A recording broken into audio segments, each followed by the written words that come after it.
Ladies and gentlemen, please be upstanding for the Chairman of Monmouthshire County Council.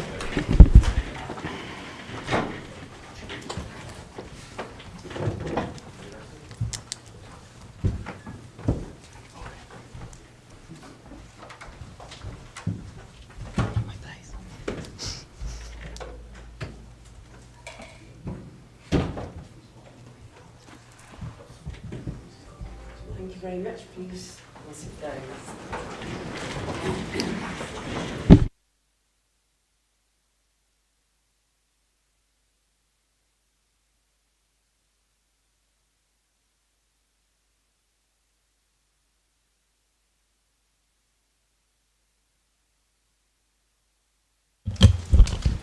Please, will you all turn your phones off, because I hadn't done mine, so there we are.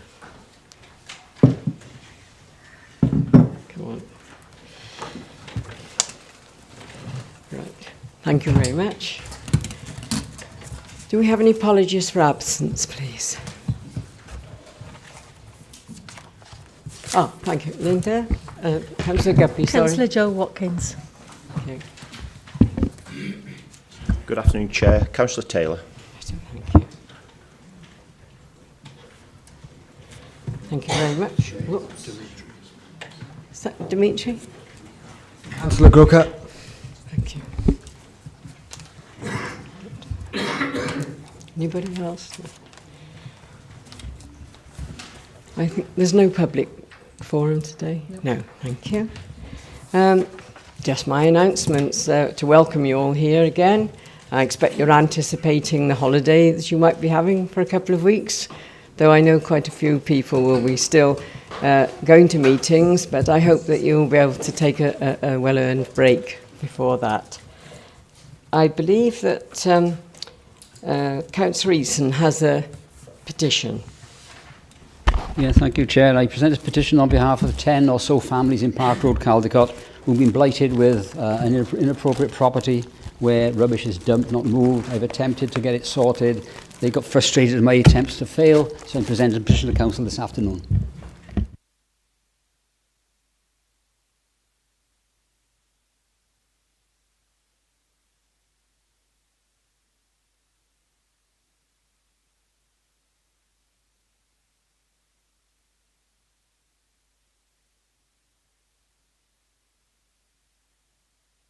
Thank you very much. Declarations of interest. One moment. Confirm the minutes of the meeting held on the 29th of June. Move. Seconded? Sorry, Councillor Bakebour. Thanks, Chair, thanks. It's really just some queries. On page 5, 8.2, when there was a motion put forward looking at 63 as the new 60, I just noticed that there wasn't anything in the action plan about sending a letter to the UK government as was agreed. So I was just wondering if it has been sent, who it was sent to, did it include the proposal, and can we have a copy of it so we can show the campaign group? The second is 0-hour contracts. That's 9.2. I have, there was some unanswered questions. I emailed the chief exec who said they would get back to me with the answers. I haven't received any answers. However, I note on the action sheet, it does say that we will get some answers today. So do I look forward to getting those answers today? Thanks, I think we'll leave that to the action sheet if you don't mind, because it's coming up on the action sheet. Councillor Eason. Yes, thank you, Chair. It's also through my motion, my motion last council, where an action point was made that's not been put into the action list.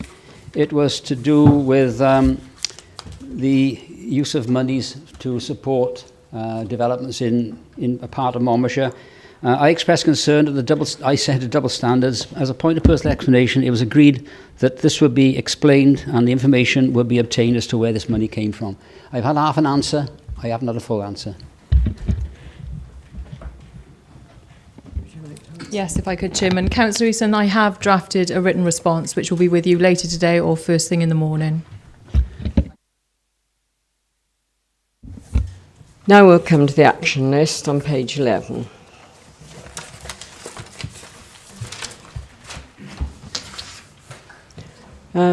Councillor Phil Murphy, would you like to remark on the 0 hours? Where we've got to for Councillor Baker? Yes, certainly, Madam Chairman. I'm aware that this information is taking some time to collate. We're perfectly aware of the fact that members haven't had it yet.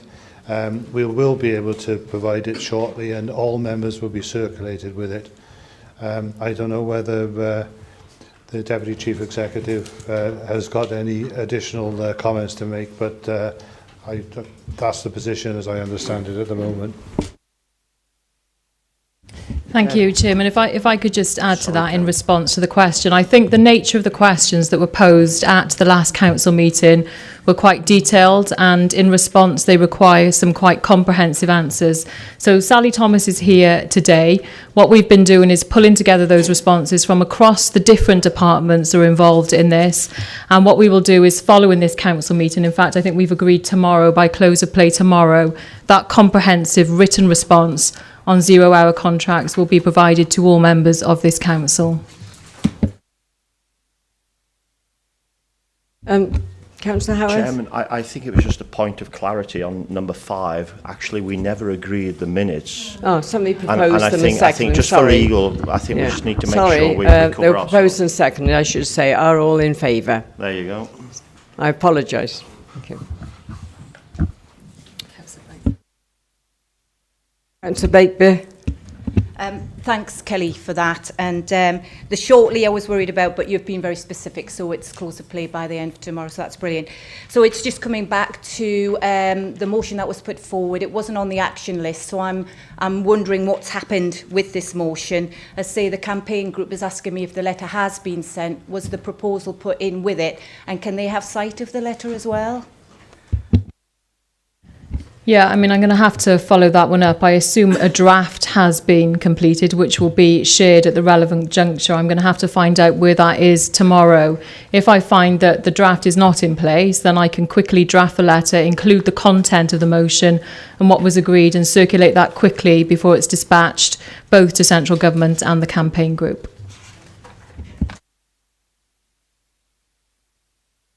Does that answer what you wanted for the time being? Thank you. Item 7.1, receive the minutes of the Audit Committee of 16th of March. Yeah, yes, Madam Councillor Vice Jim Chairman, I Higginson. would ask Council to accept the minutes of the 16th of March, and indeed the following one, which is the 25th of May. Thank you. Do you have a seconder for that? Thank you, Councillor Murphy. All in favour? Thank you. Item 8, to receive the minutes of the Democrat Services Committee. Councillor Evans? Yeah, thank you, Madam Chair. I'd like the Council to accept them as read, please. Thank It you. was our first meeting. Yes. Do we have a seconder? Thank you very much. Chairman, may I just ask a few questions on them minutes, i.e. from the action list on the minutes? Have them actions been carried through up to date, Dave, or are we still chasing them up? I.e. because the chamber I see is a little bit more brighter than what it used to be, but there are quite a considerable amount of actions from the Democrat Services Committee. Can we make sure we follow them up, and perhaps in your last meeting you had, I think it was last month, or was it earlier this month, how you've been following them? Thank you. Madam Chair, would it be addressing everything at the next meeting at the Democratic Services? Because as it was the start of the new council, we had a lot of other things to discuss, but we will be making sure we'll follow it up. Thank you very much.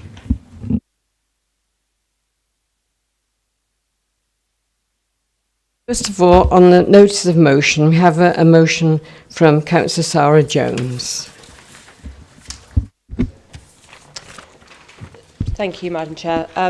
I'm sure there'll be plenty of members that will want to speak to this motion, and I won't spend a great deal of time introducing it. It is as it reads, but I do just want to briefly provide a bit of context.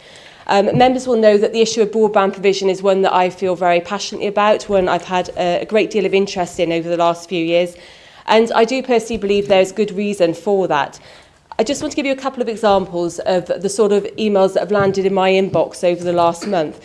Those are from residents within my own ward specifically, in terms of I've had businesses contact me who've been missing out on contracts, businesses that are unable to have decent broadband infrastructure and which is leading to them to miss out on business opportunities. I've had contact from residents who are looking to attain new jobs and are unable to upload job CVs to allow them to be able to do that. I've had a number of students contact me who are preparing or were preparing for their A-levels and GCSEs, and they feel disadvantaged compared to their peers due to their poor broadband provision. And I've also had grandparents contact me who also are having problems contacting family members. They want to be able to Skype and use decent Wi-Fi to enable them to do that. All of these groups of the community, business groups and individuals are being disadvantaged by what I believe is an extremely poor broadband provision under the current round of Superfast Cymru funding. We all know that poor digital infrastructure affects us all. That's not just rural communities, it's urban communities as well. And it has a huge impact to negatively impact on community cohesion as well as economic prosperity. In addition, at a wider strategic scale, how can we create a sustainable, fit-for-purpose community and county if we don't have that appropriate digital infrastructure in place? How can we be able to maximise the potential that's coming forward to us in terms of key strategic investments such as City Deal if, again, we don't have that appropriate infrastructure? So bring us back to the motion itself, as I said, as it reads. I'm conscious that others will want to speak, but I'll bring it back now in summary. My understanding and what we've been informed, there was no plan under the £450 million worth of public money that went into Superfast Cymru 1. There was a failure to deliver for our community under that programme, and my understanding and my belief is that it was very much a programme which delivered on the low-hanging fruit. It picked off the easy wins, and it severely disadvantaged our communities. Indeed, the Public Accounts Committee at the Assembly has addressed these failures and highlighted in 2015 that there was a severe absence of any information for residents on the rollout of the programme. So the programme, which was due to end in 2016, so let's be clear, this programme has had to be extended due to the lack of progress that's been made. It committed to 96% of Wales having access to superfast broadband, while independent figures are showing that Monmouthshire is nearer 80%. I've seen many examples, and I won't go into them now because we don't have time to do so, of poor practice, mis-selling, failures in communication, leading to increasing levels of anger and frustration amongst our residents. There still remains no plan in place in terms of the delivery now until the end of the programme up to 2017. So what we're focusing on here today in this motion is the next round of funding, which is aiming to now deliver for those communities and residents that haven't got access to decent broadband. We want to ensure that our residents are prioritised under Superfast 2, and our proposal needs to be considered in relation to receiving a proportionate share of the funding, which we then believe we can lever in additional monies and deliver bespoke digital infrastructure for our communities. This motion supports this position, and it supports our response to the Open Market Review consultation, and I provided that to all members via email recently. And just to be clear, this was a consultation that we were never notified of. We weren't made aware of this. We only became aware of it through remarks during a conversation. We had very little time to respond. And indeed, the deadline for the consultation has been extended. Again, we only picked that up through our own monitoring of the consultation itself. We were never made aware of this. So I'd like the opportunity to come back, if I may, Madam Chair, at the end of debate and discussion. But just in summary, I know many of you individually will be working really hard on this issue in your own communities, and that must be applauded. I do want to give credit to Kath Fallon and to Mike Powell, who've been doing an enormous amount of work on this issue. They really have been working tirelessly to try and help support our communities. I feel really sad that I'm actually having to bring this motion forward, given that myself and Councillor Breakborough proposed a motion, gosh, it must have been, I think, 2013, asking for prioritisation for our residents. Clearly that's not happened, but with your support today for this motion, I will ensure that I will take this forward as a priority for our residents and for you as members, and hopefully we can see some positive outcomes to the next round of Superfast Broadband 2. Councillor Blakeborough. Thanks, Chair. First of all, I really want to thank Councillor Sarah Jones for bringing this motion to us. I want to thank her for bringing it to our attention that there is a phase 2 coming up, so we're on the ball, we can see it over the horizon. I also want to thank her for her report that she sent through to us, a really good summary which provides a strong case as to why Monmouthshire should be one of the first councils or one of the first authorities in the phase 2 rollout. And she has highlighted, I would say, the devastating consequences, not only for Monmouthshire, but actually for Wales, if we are not included in the first round. Sarah did raise that 2013 when we were newbies, all keen and eager, and we kind of put forward a motion that we should be first in the rollout of phase 1. And the Superfast Broadband was to come to our door at 2014. They announced that our position in the rollout was going to be last. We were going to be at the back of the queue there. Now, we visited Anne Bainan, who at the time was the BT Director for Wales, and we asked her for the rollout, the criteria for the rollout as to which authority should go where. And she shook her head and shrugged, and she confessed and said, actually, it's not my decision, because commercially we would have put Monmouthshire up there with Cardiff and Swansea. So you should have been starting to be part of that programme in 2014. From that, I could only speculate then the criteria was that it was a political decision. When I looked at the authorities, we, at the time, was the only Conservative authority. And as I say, we were put back of the queue, so it was a political decision. So we had to wait, and then rather than being connected in 2014, 15, we've had to wait to now. Now, in my area, there's a couple of cabinets still ready to be updated. We should be up and running by the end of September. So instead of being up and running in 2014, we've had to wait an extra 3 years. So we're behind. We're not just behind Wales, but we're behind Britain, behind the world, really. Every time we have to wait an extra 3 years. So during phase 1, I feel or believe it was clearly a political decision to place Monmouthshire at the back of the queue. I do hope that for phase 2, the Welsh Government will take a common sense and commercial approach to their decision making, and see that we can actually contribute to the Welsh economy. We are part of the family. We do describe ourselves as the Cinderella Authority, and I think it was with just cause, because from time to time we do feel that we get little attention, we at times get shut out, and we are treated unfairly. And I don't want to have that relationship with the Welsh Government. I don't want them to be the ugly stepmother who shuts us out, because it is about working together, and particularly with the regional city deals. We are a strong component in contributing to the overall economic development.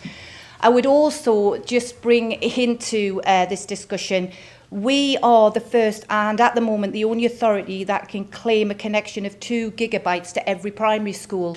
We did that without the Welsh Government involvement. The Welsh Government has seen that, said, brilliant, great idea, we're now going to invest money into getting all other authorities up to that speed. So I think we can prove to the Welsh Government, and I think they do know that we've got a lot to offer, and we are the second competitive authority that can contribute to the Welsh economy and actually help Welsh Government ICT exploitation targets. So it's a good motion, and let's hope that the Welsh Government does listen and helps us to help them. Councillor Penny-Jones. Thank you, Chair. I'd just like to say that I support Councillor Sarah Jones's motion as a member of a ward that has particularly bad broadband provision in some areas, which affects not only individuals, but it affects businesses as well. And my concern is that we're not encouraging people to come into the area when there is no suitable infrastructure in place. So I'd just like to reiterate that I support Councillor Sarah Jones's motion.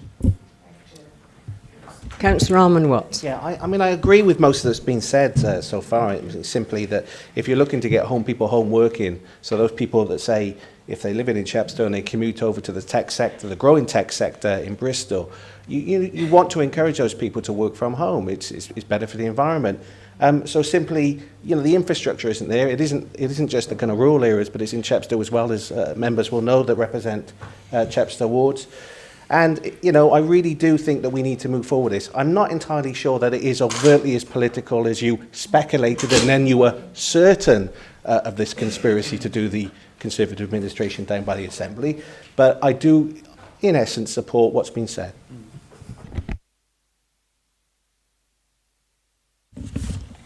Councillor Brown.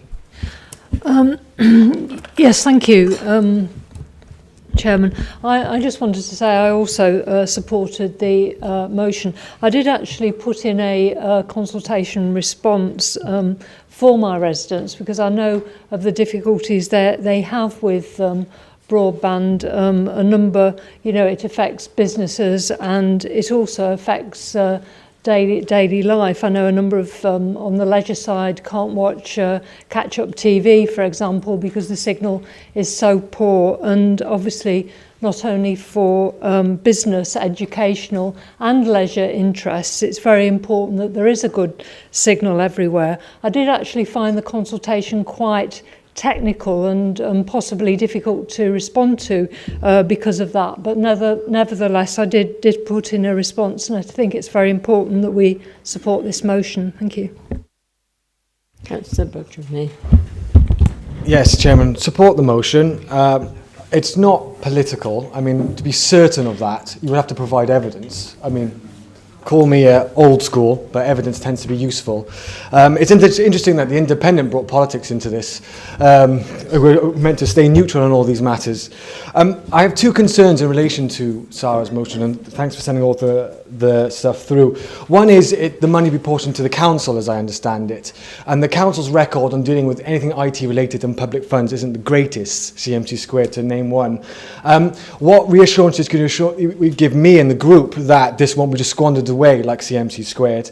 And secondly, I noticed that you should be measured accurately with performance measures, and I welcome those comments, but there was lack of what measures, what kind of specific details, certain amount of households, certain speeds to certain amount of households. That doesn't seem to be in there. It just says they should be measured by KPIs, but it doesn't say what the KPIs should be. And I'm just wondering, will we get that detail? Will we see that detail?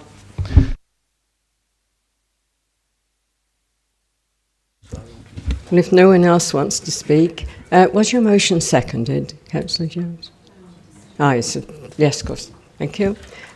All those in favour of the motion, please. Oh, sorry.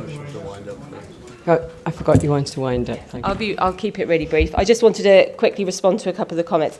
In terms of Councillor Breakborough, I think there are some serious questions that we need to look at beyond the motion today in terms of accountability around the first round of funding. And Councillor Blakebrook rightly mentions about the prioritisation. There was no plan. This was £450 million of public money, and there was no plan in place on how it was going to be delivered. Now, we've been assured that won't be the case, hence our response, to the next round of funding. But I think it's something we need to be pushing for separately to this motion and looking around those real key questions of accountability.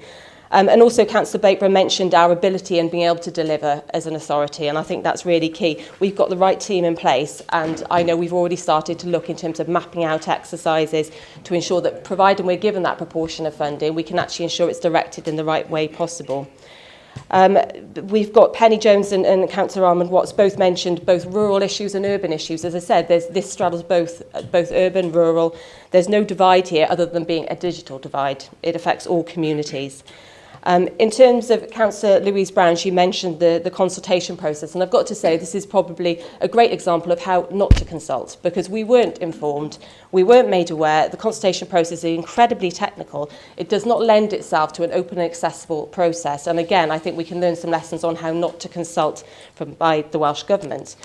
And then just in terms of Councillor Baccioni's point, we do have some excellent examples of where we're delivering in this field. Already we know communities that aren't able to access decent digital infrastructure. I'll give you one example of the fantastic work that's being undertaken by Mike Powell in terms of the TV Whitespace project. He's giving up so much of his own time and hours to put into that project. And I think it demonstrates the depth of feeling and knowledge and expertise within our own council team. So we've certainly got the capability. And in terms of KPIs, that's something for us to work with a provider around and also to set ourselves. We're not at that stage yet, but we'll be looking at ensuring that not only are we going to get the digital infrastructure in place if we have the provision there, but we ensure that people actually take that provision up. Let's look at those figures across Wales. It's appalling the amount of money that's gone into this project and the lack of people that are actually taking up this ability where it is in communities that can take it. And that's because the Welsh Government have failed to actually have a decent exploitation programme to encourage take-up by communities. We're looking at around 25% of communities that can access it and not able to. So I can give you an assurance that we'll be looking to meet those as measurable targets, unlike other parties involved in this. So thank you for all your support for the motion. It's great to hear, and we'll be putting forward a supplementary paper now today, just addressing the fact that we've got full council support for the motion as it stands. So thank you, members. Thank you. Do you want to, because I got it out of order, would you like to vote again to make sure we're all in favour? And Bob, going to amend it? No, I'm very happy. Thank you very much. Before we go on to the emergency motion, Councillor Paul Jordan has got a statement for us, but it's information, not to be debated today, but it's for information. Councillor Jordan. Thank you, Madam Chairman, and for your indulgence and for members' indulgence as well. You would no doubt have seen the announcement by the Cabinet Secretary for Finance and Local Government last week on the call for councils in Wales to work more closely together and to share and pool resources and services. Emphasis in the Cabinet Secretary's speech was placed on increasing integration of back-office functions, with stated examples around revenues, payroll and legal services, and also the subject of wider electoral reform. The position of the requirement for councils to work more collaboratively and closely together has already been set out in the Local Government White Paper, giving life to the agenda around local government reform. The Council submitted a full response to the consultation paper, Renewed and Resilient, in April 2017, and local government reform continues to be a matter to be debated and discussed ongoing by our Democratic Services Committee. The content of the White Paper is now expected to be rolled forward in a wider local government bill in 2018.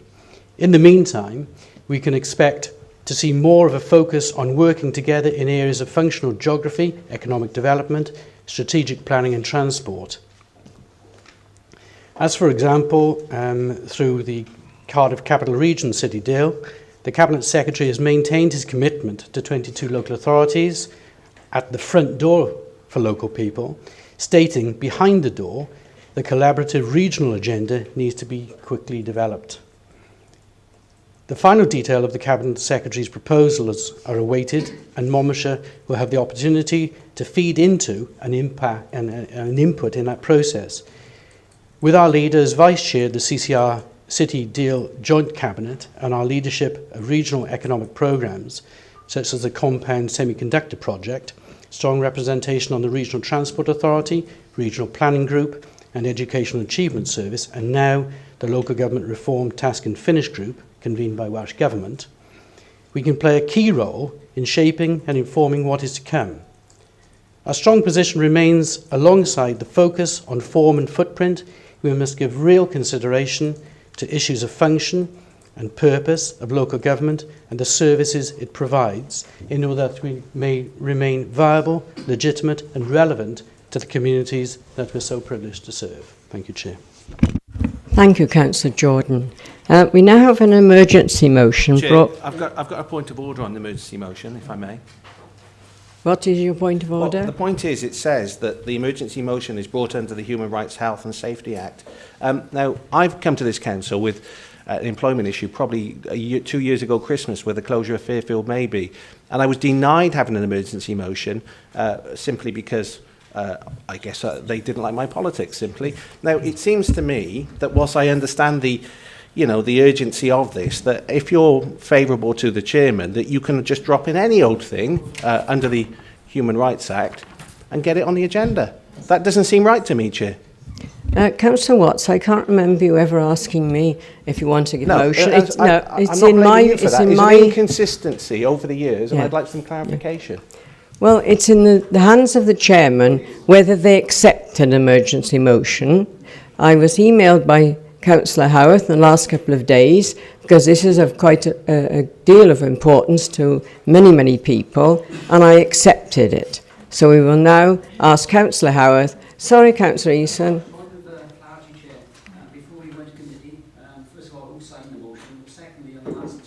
Can you put your microphone on? The last sentence, we may have to go into committee. Can that be determined before we get to discuss this? Chairman, may I just speak on that issue? The email I received, the late response from the Welsh Government, they finally did come back to me. It did say that this email is private and confidential. I thought about that in the last 24 hours, and I do believe it's in the public's interest that actually what I discussed today is relevant, and I believe that we won't be going into committee or won't ask us to go into committee. So I'm very confident in what I say will be correct, and I will not be, let's say, brought to task on my motion and what others and myself will say today. Thank you, Chairman. Would you like to carry on and propose your motion? Thank you, Chairman, and many thanks for you for receiving this and running it past our Deputy Chief Executive. I do feel I had to bring this to Council today because it's probably one of the last chances we will have in the next months or so to actually try and do something about the chaos that is blighting people's lives in Monmouthshire. And I've got to say, the motion's quite simple there. It's the 4 or 5 lines.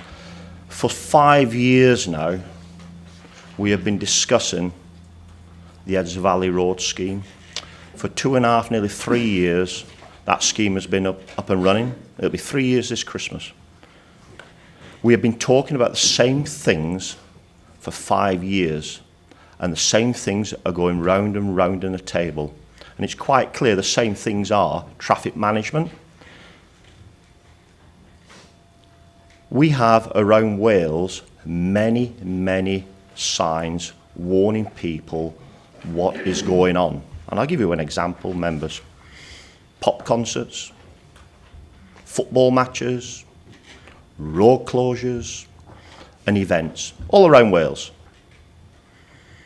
But the one thing which has come to light in the last 72 hours is that my community, which has been blighted by weekend closures from a Friday through to a Monday, and I'm led to believe, members, we have another 20 in the next 12 months. That is 2 a month.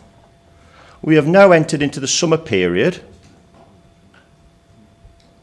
We've got 2 road closures during the summer break. We've got thousands and thousands of people entering into Wales, and the main link into Wales, the Welsh Government have decided to close it. They didn't do it last year, but they decided to do it this year. And the main reason I brought this motion is because we have devices, we have things out there to tell people actually to keep away from the areas, because the areas have no diversion round them. They're rat runs. 5,000 vehicles travelling on a rat run, which is a lane, over a weekend, which probably takes 200 to 300. The traffic counts are there, the evidence is there, the evidence is there. But the main thing for me of this is we cannot use them devices because of the Welsh Act, the Language Act. They're not allowed to use these devices because we've got to put the Welsh up first and we've got to put the English after. They can't fit them on the signs. Now, for me, where's the pragmatic sense in all that? Hundreds of thousands of pounds are spent round Wales advertising events on signs on our trunk roads. They will not even speak to the English Highways Authority. M50, coming from England, put it on the signage. They will not do it. 3 years, and many members in here will know how I've been trying to campaign to get that carried out. Absolutely hopeless, Chairman. So what I'm asking in the motion is this council seeks an urgent meeting with the Minister and the Leader and the Chief Executive to try and resolve a way forward with this. It cannot continue. So the motion is read, Chairman. I will allow other members, I know they want to speak on this, but I do believe that we need to resolve what is going on here. We've got 2 more years of blight and it can't continue. Thank you, Chairman. Thank you. Before I go to other members, is it seconded? Thank you. Councillor Brakebrick and Councillor Howard. I don't know which. First of all, Councillor Pratt. Thank you, Madam Chair. I agree with Councillor Howarth regarding the signs. It does seem absolutely ridiculous that in the holiday period, when we've got people visiting us from all over Europe, as well as the United Kingdom, that the signs will only be in Welsh. There has been a gap between the previous liaison officer leaving and the new one starting, and I do have a meeting with Jeff Mapps on Monday at 10 o'clock, and I will raise this issue then. I did attend a meeting with Roger Hoggins and the Community Council in June, and we walked around Gilwan, and we pointed out the signage that was required to make a smoother closure. And we also discussed Maesgwatha and Clydach, and it's that area really that is very badly affected, and Councillor Howarth has mentioned that. It was my understanding, and also the Community Council, that Mr Hoggins had this in hand, and there was an anticipation that this new signage would be in place within 6 weeks, and I think we're at that point now. So I'd be, pleased if Mr Hoggins could comment on this. I do feel strongly that county councillors should be at the meetings that are held between Monmouth County Council, Costain and the Welsh Government. But it's my understanding that the Welsh Labour-led government do not want elected members at these meetings. And I think if we had been present, then a lot of these problems would have been avoided, and there would have been a communication between residents and the Welsh Government. So I really would press Monmouth Council to invite elected members to these meetings in future. Thank you. Councillor Howard and then Councillor Williams. Thank you, Madam Chairman. A very short-potted history. I think originally during the public inquiry, the mood music from Costain and Welsh Government was very positive, and we felt quite satisfied that local issues were taken into account. During the construction phase, we had liaison meetings. They were limited, often changed or cancelled at short notice. And as Jane pointed out, there was no access to officer meetings, and that was at the request of the Welsh Government. And I know it wasn't just this authority, because I know of cases where indeed the WLGA spokesperson for a particular sector wasn't able to meet with the Minister at the time, Edwina Hart, and I dare say a lot of that was down to her. We had promises to help with local projects that weren't acted upon, and now we're at the position where there are many more closures than people were led to believe, and the road's not going to be open until at least early 2019, which seems to have been kept quite quiet. There is indeed a lack of advance notice of closures, and it's been raised time and time again, and I can attest to Simon raising that on every opportunity, and it's a shame that they've never taken that up. Well before the construction, time was taken with Simon, myself, community councillors to highlight and address issues on the alternative routes, including running traffic, speeding problems. We met residents 4 to 5 years ago with officers to consider some experimental closures.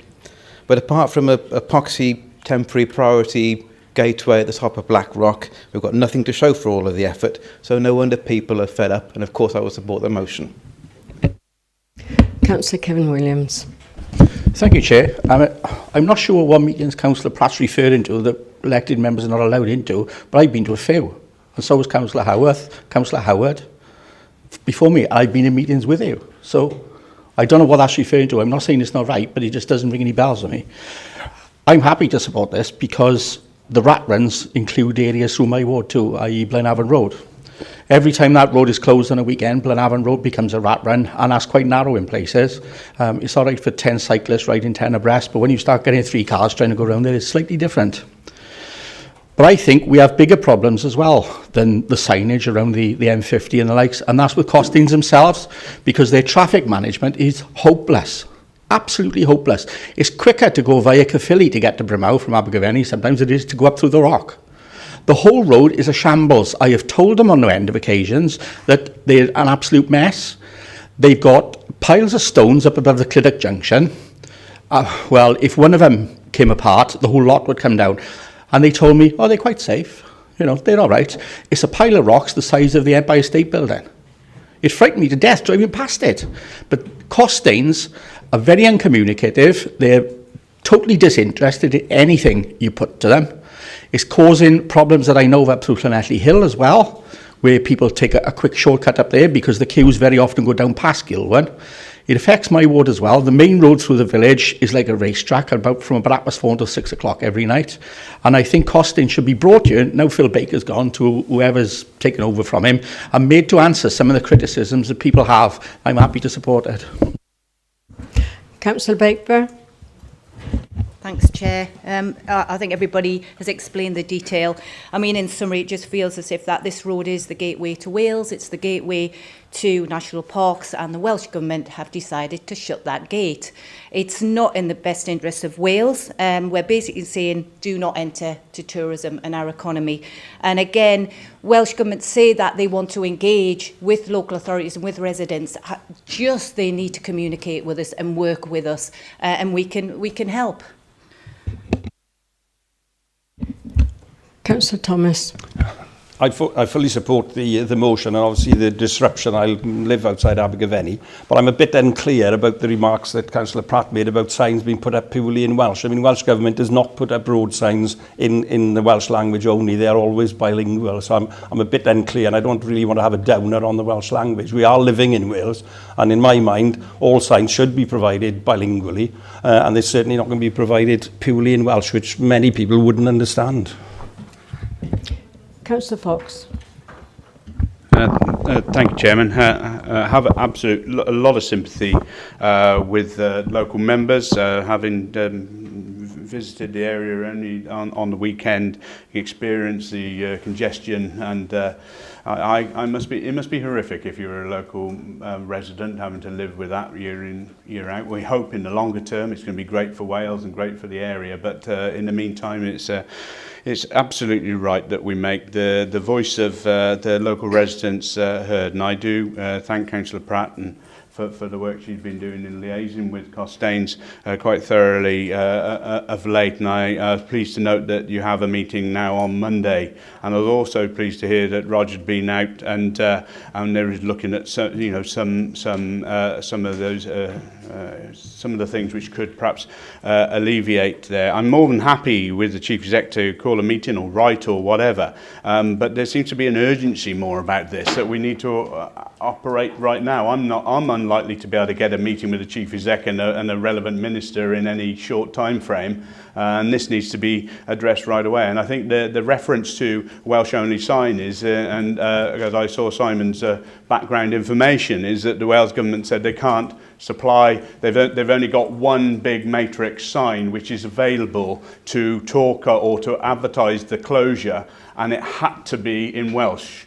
And they only one available at the moment because the others are occupied on the A470 and some other piece of roadwork which is going on. So the only one available is one which has to one available, and it hasn't got the room for Welsh and English, and it has to have just Welsh. And I think the point is that many of our European visitors and people coming into Wales from all over might not understand what that means. It's relevant to the Welsh population, so there is some, a lack of signage. We hope in the longer term, I think that they might be purchasing new matrix signs which could be capable of more matrix signs, so there can be English and Welsh. So that initial problem needs to be sorted out very, very quickly. I'm just wondering, with Councillor Pratt and perhaps Simon as well, if Simon's going with this meeting on Monday, that there can be some action brought to bear there. That's the opportunity to meet and try to square some of this stuff up. And in the meantime, perhaps a letter can go from the Chief Executive and myself to the relevant minister or Cabinet Secretary, sharing the depth of our feeling here and our concern for our communities in that area, and the need for Wales Government to be also considerate of those communities and to work with us on that regard. So I'm happy to support the motion whichever way it goes. I think I would struggle to be personally. I'll be going on holiday shortly. I don't know how I'm going to be able to comply with this request. So if urgent, like straight away, I won't be able to do it. But if urgent September, yes, I could do it. But if we can, certainly can get a letter off, immediately. But can we make the very best of the opportunity that Jane's got on Monday? And I'm not sure if Roger will be attending that or if he could as well. Or I'm not sure. And Chairman, I don't know if it would be helpful if Roger could give us an update of what we can do from a council to try and help the situation up there for the time being. Roger, would you like to? Thank you, Madam Chairman. It's fair to say that Councillor Howarth has been extremely forcible about addressing the concerns of residents up there. There have been many meetings with members, residents, and quite significantly a public meeting held some weeks ago now, where Welsh Government, Costains and Monmouthshire County Council officers were present. A programme of actions was prepared from that meeting. It was actually prepared by myself and then amended by other officers, which included various items in there, including the rat running problems, particularly around Maes Gwartha, but now also in relation to Church Road. There was, Costains have been told to put together a scheme of signage to improve those areas. Officers have also written to Welsh Government to urge further action in relation to the signing on motorways and trunk roads, because again, it's a point well made at that meeting and by members previously that it's insufficient. I believe the meetings which members refer to, there are two sets of meetings. There is an officer meeting which takes place where they look at some of the details around some of the schemes, but there is also a member meeting with representatives from Costains, Welsh Government, and I believe MCC, which takes place. I believe that may have lapsed, but it is now back on the agenda for members to attend. I've asked officers to raise the actions which were put in the plan arising from the public meeting with Costains and with Welsh Government, again to seek some progress in those matters. The issues surrounding the problems for residents is well made, and for the travelling public. I'm not about to sit here and support the scheme, other than it's probably one of the most intricate and difficult civil engineering schemes you're likely to see in Wales presently. So unfortunately, I think it is inevitably there is going to be some delay surrounding that scheme, given its nature. Nevertheless, the points made by members will be reiterated about concerns about the way the traffic has been managed and advanced signage. Thank you. Do you want to come back, Simon, to sum up? Yeah, just a couple of points I'd like to make. 3 years, 4 years, going around the table saying the same thing. I don't think a meeting on Monday, Tuesday is going to make any difference. Going back to Kevin's point about liaison meetings, I think Roger's made it very clear. There is an officer meeting with officials from the Welsh Government and Costains. Members did seek to attend that meeting as observers or have an input, because we are the decision makers here and we make the decisions. We were excluded from that. So Councillor Platt, you're quite right. Yes, Kevin, you're quite right. We do have a meeting, a liaison meeting with community councils and other people and members of the public. But that meeting is the important one to see what direction we're going in. These signs, members, Brinacum, go from Gilwan to Abergavenny, 2 million sign sitting there, been sitting there for 5 years. Everybody knows where it is, on your way to the Hardwick roundabout. Can you explain to me why we haven't had that sign lit up this last fortnight, telling travellers from around the country that that road is going to be closed this weekend? You tell me. Because as of today, it's not lit up. But if you go the other way, there's a little sign about as big as that television screen telling people the road's closed. That was lit up on Wednesday morning. Now, surely it's not rocket science and it's not hard to actually do that. I just can't believe that we're going to make any headway unless we actually sit down with them and ask them for a full explanation of why we can't get this right. And I've got to beg to differ, Peter. It's going to be your shout with Paul on how we handle this. But as I say, I honestly believe they're not that interested in what happens. They just want to get in and out. And I'll give you another example. A lady from Blackwood travelling to Neville Hall 2 road closures ago. No signage. Got to Brynmawr. She was found on top of the Wenholt Mountain, crying her eyes out, right? Her husband was in Neville Hall on an emergency, right? Now that's just one. Children missing swimming in Swansea. If they'd have known, they wouldn't even have come near the area. And this is the argument that we're putting forward here is tell people it's closed. They're not telling anyone. And that's the aggravating thing about this is they do not tell anyone. Get the signs telling people it's simple stuff. And if we can't do the simple stuff, we're not going to do the hard stuff. Thank you, councillors. Thank you both for supporting me. And I hope the rest will support that we need to move this forward and get somebody to listen and get its simple stuff sorted out. Thank you. It's been put forward and seconded. Are you all in favour of the motion?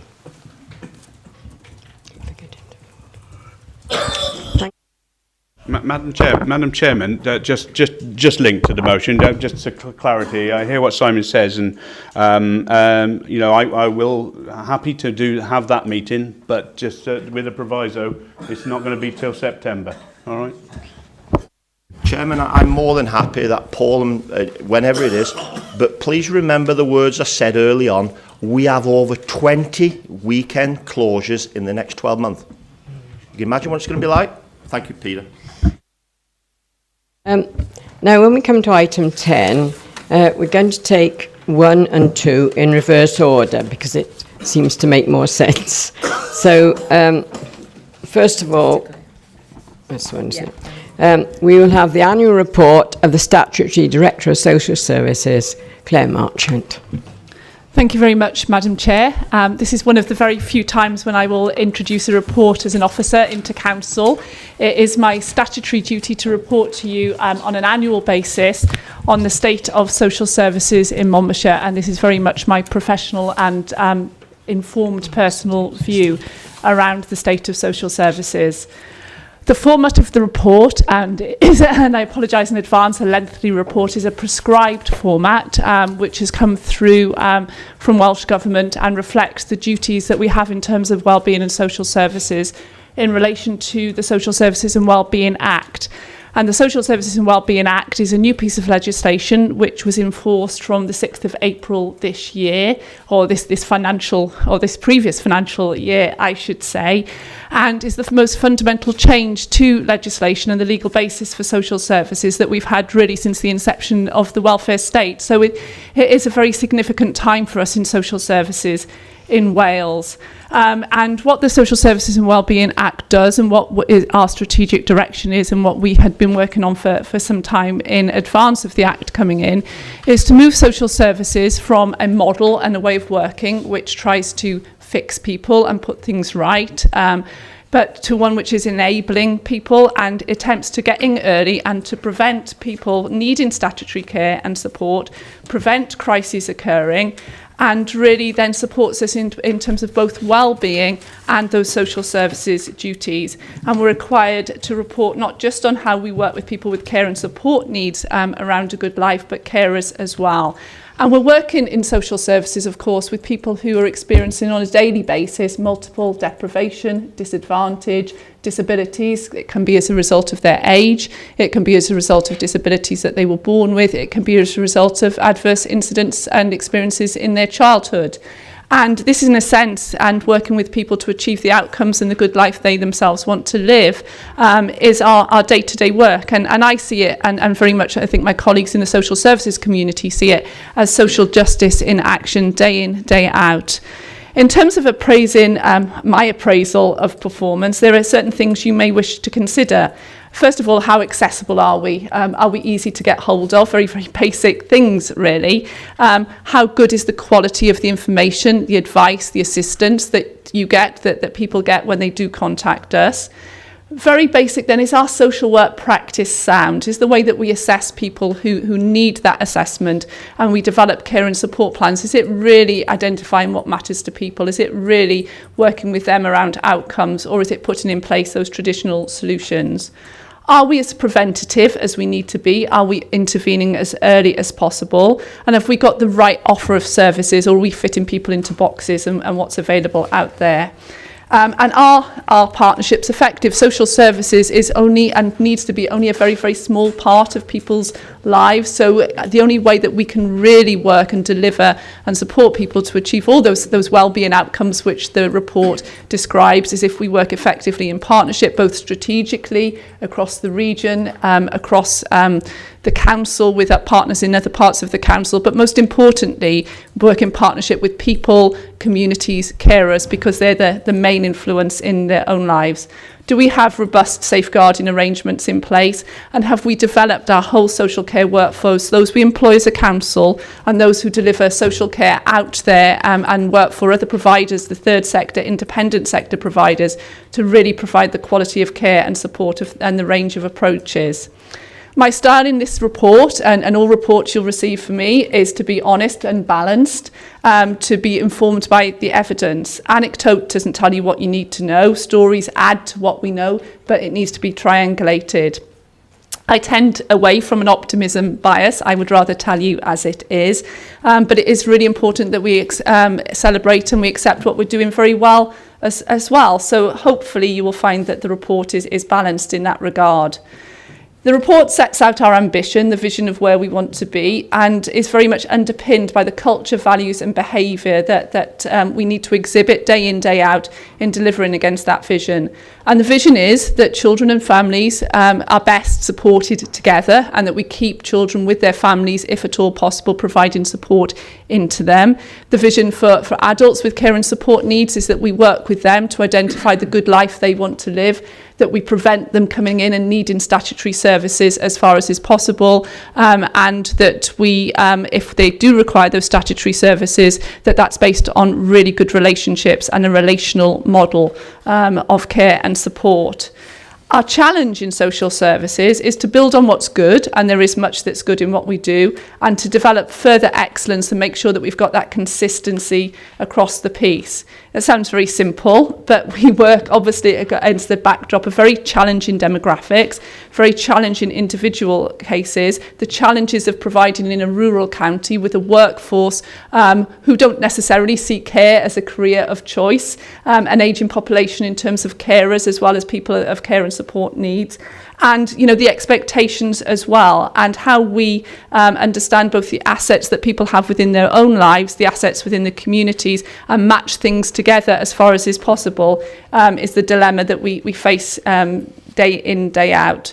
In terms of achievements in the last year, well, I mentioned the Social Services and Wellbeing Act. I think the fact that we implemented it without much fanfare, we just got on and did it, is actually a huge testament, not just to my colleagues I'm working with now, but to people within Monmouthshire over probably the last 7 years who've really been at the leading edge in influencing what was within the content of that act about the What Matters conversations, understanding outcomes, and really driving policy in a national level through the practice here, particularly in the adult services side.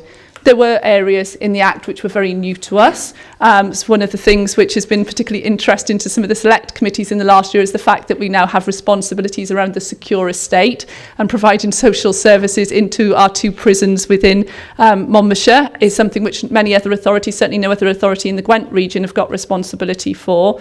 So that's impacted on us in a slight way. But more importantly, these statutory duties that we have around wellbeing, around prevention, which now sit alongside alongside those statutory responsibilities for safeguarding and support as something that we continue to work on and really embed.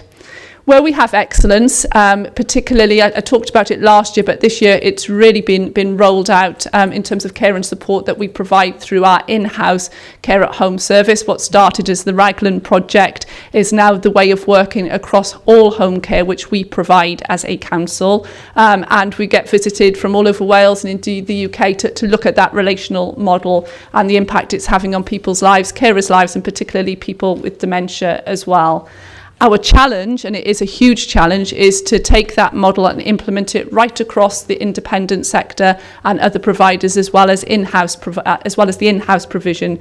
The in-house provision is really a very small part of that overall market. About 90% of long-term care at home is provided by independent sector providers, and we've been working with them over the last 2 years, really, through something called Turning the World Upside Down. And it really is turning the world upside down, because nobody has cracked this in terms of how you take that model that you can implement in-house into the independent sector. And that work needs to come to conclusion this year. And particularly, we need to be working with those providers around their workforce issues and how we can support them to recruit and retain a workforce. The next area of good practice I would highlight, which I think we've made particular progress on in the last year, is around well-being. You'll have heard various phrases: locality working I talk of in the report, place-based working, we had community connection which preceded this. But what my colleagues have really taken forward in the last year is working within individual communities and really joining up all the resources that different partners bring to the table, developing through the community hubs, through centres like Mardy, through centres like Monovale and Bridges, and really bringing those resources, be it financial resources, assets from the community, together to support people in a preventative way. And that really is the social services and wellbeing act in action. In terms of children's services, we've talked a lot over the last year or so in this chamber about the challenges that we faced in children's services in Monmouthshire. We had our children's services improvement plan, which I was always very clear was a 3-year plan, that we couldn't turn around some of the difficulties in terms of the numbers of looked after children, the fragility of the workforce in children's services, that the deficit we had in a lot of service provision around family support in children's services within a year. All authorities who go through a children's services improvement process, the evidence shows that is at least a 3-year programme. So we're 1 year into that programme, and my assessment, my advice to you is we are where we need to be 1 year in. We aren't further along than we should be 1 year in. There is still a huge amount to do, but we have made progress in the right areas. Particularly pleased around the progress we've made at the front door of children's services. It was a real vulnerability for us over a number of years. Long-standing members will remember CSSIW reports which go back to 2014, but we have had a recent independent analysis from the Institute of Public Care, which I refer to in the report. They looked at 50 cases, so not a small number, and they've found some really good practice there. They found some really child-centred practice in that part of the world.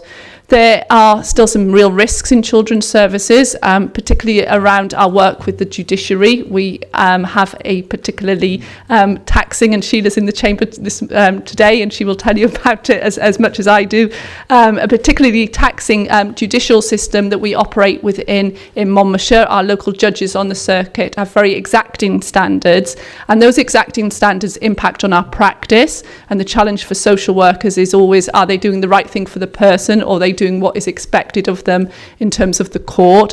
And the impact of court and the experience that social workers go through when they go into court impacts on the morale of our workforce and our ability to retain staff, particularly in the team that does most of the court work. And that's the team where we still have the bulk of our agency workforce. So we still are operating, whilst the numbers have reduced, we do have a significant number of agency workers in that part of our service still. But we have a leadership structure in children's services now which is sustainable and robust. All our key leadership positions are full, and I have confidence that we've got the right progress in place, but the further 2 years to go, so I do need to keep reminding you of that fact that we're only one year in of the 2-year programme. I will mention safeguarding. I know that we have the safeguarding report coming up after this one, but I think it is important, as it's my statutory duty to report on safeguarding, that I talk about it, and I will never shy from the issues. It's been a challenging year to talk about safeguarding in this chamber, given the statutory recommendations we had through from WAO around the Curbcraft issue. But we must recognise against those challenges the progress that's been made and the good practice that goes on day in, day out in the name of safeguarding, particularly at that sharp end of practice around child protection and protecting vulnerable adults. And there's also some really fantastic examples of good practice in safeguarding in the preventative approaches. I will highlight the work in our Trading Standards Department and in our licensing service, which is really, again, at that leading edge of what you would expect around proactively and preventing protection issues through getting in early. But there's a bit of a theme here. We've got to get the basics right in order to do that strategic, that really innovative and creative work. We've got to make sure we're on top of getting the basics right around things like safe recruitment, so that we can have the sort of more interesting conversations really in the knowledge that we've got the information that tells us that we're getting the basics right day in, day out. And finally, I want to touch on the sustainability of social services. There's been a while when I've not been able to turn on the radio or the television without hearing about crises in the care sector and the financial challenges that we're facing in social services. And within the report, I include the graph from the Health Foundation work. There's numerous other reports which talk about the gaps in funding going forward. We have a mantra that you do the right thing and the savings come, and it's also more cost effective. And I give the examples within the report of the work around in-house fostering vis-a-vis more expensive external placements, about the fact that reablement and enabling people to be independent is more cost effective than long-term care. But the reality is it is becoming more challenging, and you saw that in the outturn position for adults and children's services last year. And we will see that in the discussions that we will have over the next coming months around the budget and putting together budget positions over the next year. There are further areas for us to go in terms of being more cost effective and indeed effective, particularly in learning disabilities and around that balance between in-house and external foster care placements particularly. But there are also pressures, particularly around the social care sector and domiciliary care, which I've already referred to. So it is hugely challenging, and it's not just an issue for Monmouthshire, it's a big societal and policy question about how we support an older and frailer population, and we can't, as a society or as a council, avoid those discussions. So there's much to do, but very much to be proud of. And I will conclude really with the principle that I think in all of these discussions and difficult decisions we need to keep true to, and that is keeping the person with care and support needs at the centre of all of those discussions, and that we put the support, the communities, the carers around all of those, and that we develop what academics call an anatomy of resilience, not just in our individuals but within our communities, to deliver that. That's what the academics call it. I call it belonging and connection, as is my Welsh vernacular. Our challenge is to get those basics right and to focus on what really matters. Resilient people, families, communities, in which social services, my statutory part of the business, is a small but empowering part of their lives. Thank you very much for your indulgence. Are you happy to take questions? Councillor Harris and then Councillor Howarth. Thank you, Madam Chair. I'm looking on the report. They're too big, these things. I'm looking at page 116 on the report,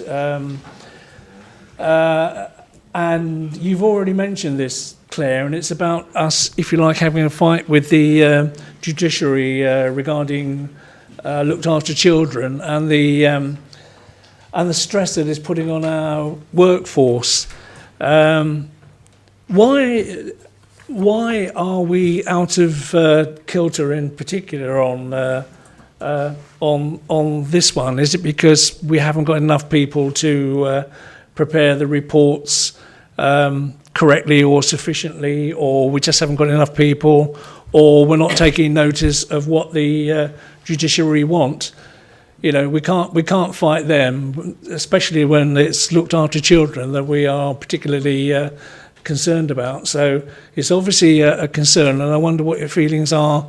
If you can elaborate a bit more on that, please. Yeah, of course. We certainly don't want to fight the judiciary. We need to work in partnership with them in terms of getting the best outcomes and the best decisions around our looked after children. It's really important we have that constructive relationship with them. What we're experiencing in this region, and it's not just Monmouthshire, so we're not out of kilter in the sense with our neighbouring authorities, are some particular challenges around the standards and the exacting standards that the judiciary are requiring. And we will go into court, and if something's a bit late, and sometimes it's late for good reasons, sometimes not for good reasons, if we're asking for a continuance for that reason, or if sometimes our assessments aren't answering exactly the questions that the judiciary want us to ask, we're finding it very challenging in putting our evidence across in a way which is helpful around the children and the families within the service. And what our workforce are finding it is sometimes that can be quite demoralising for them professionally. So we're obviously having to put a lot of support around our workforce. We're having to put a lot of training development, and we've changed a lot of our processes in the last year around legal planning to really make sure that we're doing things in a way which gives us the best opportunity to present the evidence in the best way when we go into a court setting. But it's certainly not just Monmouthshire, and what we will find is sometimes if we have different judges on the circuit, that they are a little more understanding of the complexity and the pressures within which we're operating day in, day out in that context than some of the judges who are routinely in the courts down in Newport. Councillor Howarth. Thank you, Chair, and thank you, Claire, for your report. And may I just thank everyone involved with social care, safeguarding health, for all their hard work, which they try to deliver within Monmouthshire, and it must be actually really difficult. I've taken the balloon there, which I received, that's the coloured graph with all the circles on it, with the budget. And I just want to ask a couple of questions revolving around the 42 million budget that we give to that corporate department. And the community care one, the 20 million. What do you envisage long term for community care within Monmouthshire, within Wales really, because there are significant failings. I think every member here does have somebody saying to them, I pay my money, they come, they put my mother to bed at 4 o'clock and they clear off and because they don't have enough time and all these things. My only problem I'm going to have with this long term is how are we going to keep funding this? Because the companies out there, which I think we use a lot of private companies because it's outsourced, it's not kept in-house because of whatever reasons. Is it sustainable in the next 18 months? And I'll give another example. Bridge tolls going to be scrapped. That means everybody's going to live in Monmouthshire perhaps. That means we may have a more different ageing of population. So there are the negatives as well which come with all kinds of things. And I am really concerned that a lot of people do pay for care themselves. They do pay for it. This is people who can't afford or because of issues they have, we actually fund this. So if you take that in perspective, long term, how is it going to be sustainable? So you could end up with a 30 million budget there in the next. So we have to find that extra monies to actually fund that.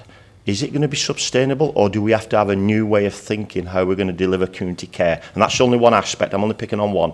But thank you, and I do hope you can give everyone some, let's say, aspiration long term how this is going to work out for everyone. Because I'm going to get old one day. Chair, if I may, my question is very similar. So rather than ask the same question or have it repeated again. No, it's all right, you weren't to know. So can I ask add on to that really, Chair, rather than having... Yeah. Well, look, I mean, Simon's absolutely right, everything he said. I mean, I get endless moans and groans from people who have buying care of people who aren't qualified, who sometimes you get really, really good carers, and those that simply just want to, you know, text their boyfriend or girlfriend or whatever it is, or partner, and want to get away. And frankly, I'm not trained to deal. I always have to refer them on to social services, because that level of knowledge, I simply don't understand what's appropriate or what isn't. Obviously, there's certain levels of acceptable standards as far as care is concerned. I guess my concern is the ensuring that we get our elderly people, which, according to the graph here on page 128, identify this massive problem. I mean, people say we're going to fall off a cliff. We've fallen off a cliff.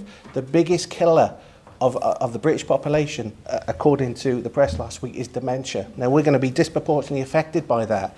I don't believe that we have the resources to cope with it on our own, and I think we need to have a wholesale review of that, a look at it, because I'm worried that we simply cannot cope with the existing budget as it stands. So there are kind of two questions here, one about care, and then, you know, repeating Simon's question about the finances involved in that.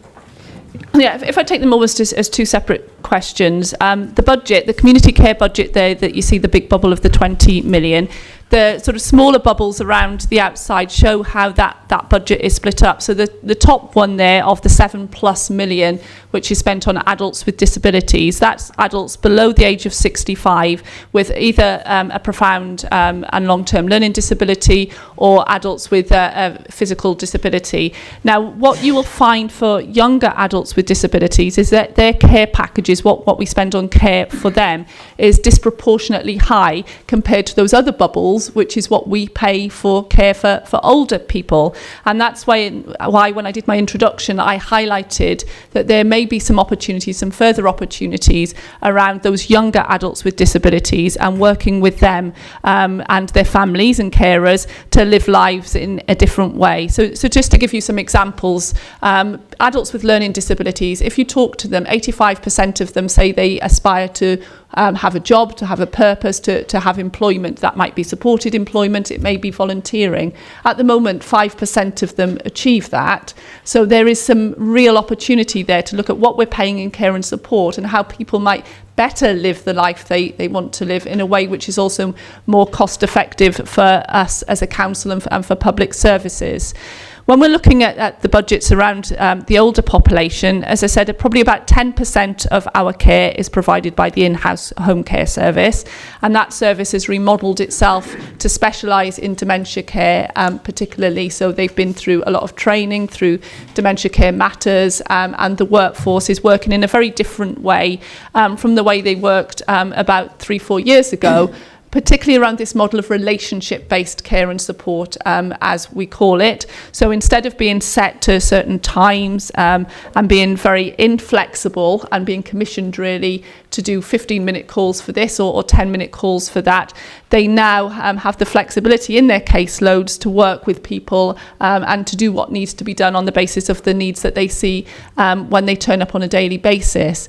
Now, the 90% in the independent sector, we've been working with them over the last 18 months, almost coming up to 2 years, to try and work towards that same way of working. But there's a number of barriers. Now, one of the barriers is the fact that we still commission them. The formal contracts that we have still tend to be for individual packages for hours of care. We've not yet moved towards what I'd call more of a block contract arrangement, where we say, you work in that area, there's the money, there's the care hours, you provide in that same flexible way. We also need to support external providers around the training and the development of their workforce, and indeed around the recruitment of the workforce. So, you know, one of the real struggles that we have here in Monmouthshire, we talked about the demographics, but that smaller number of younger people who want to work in the care sector means that providers particularly struggle.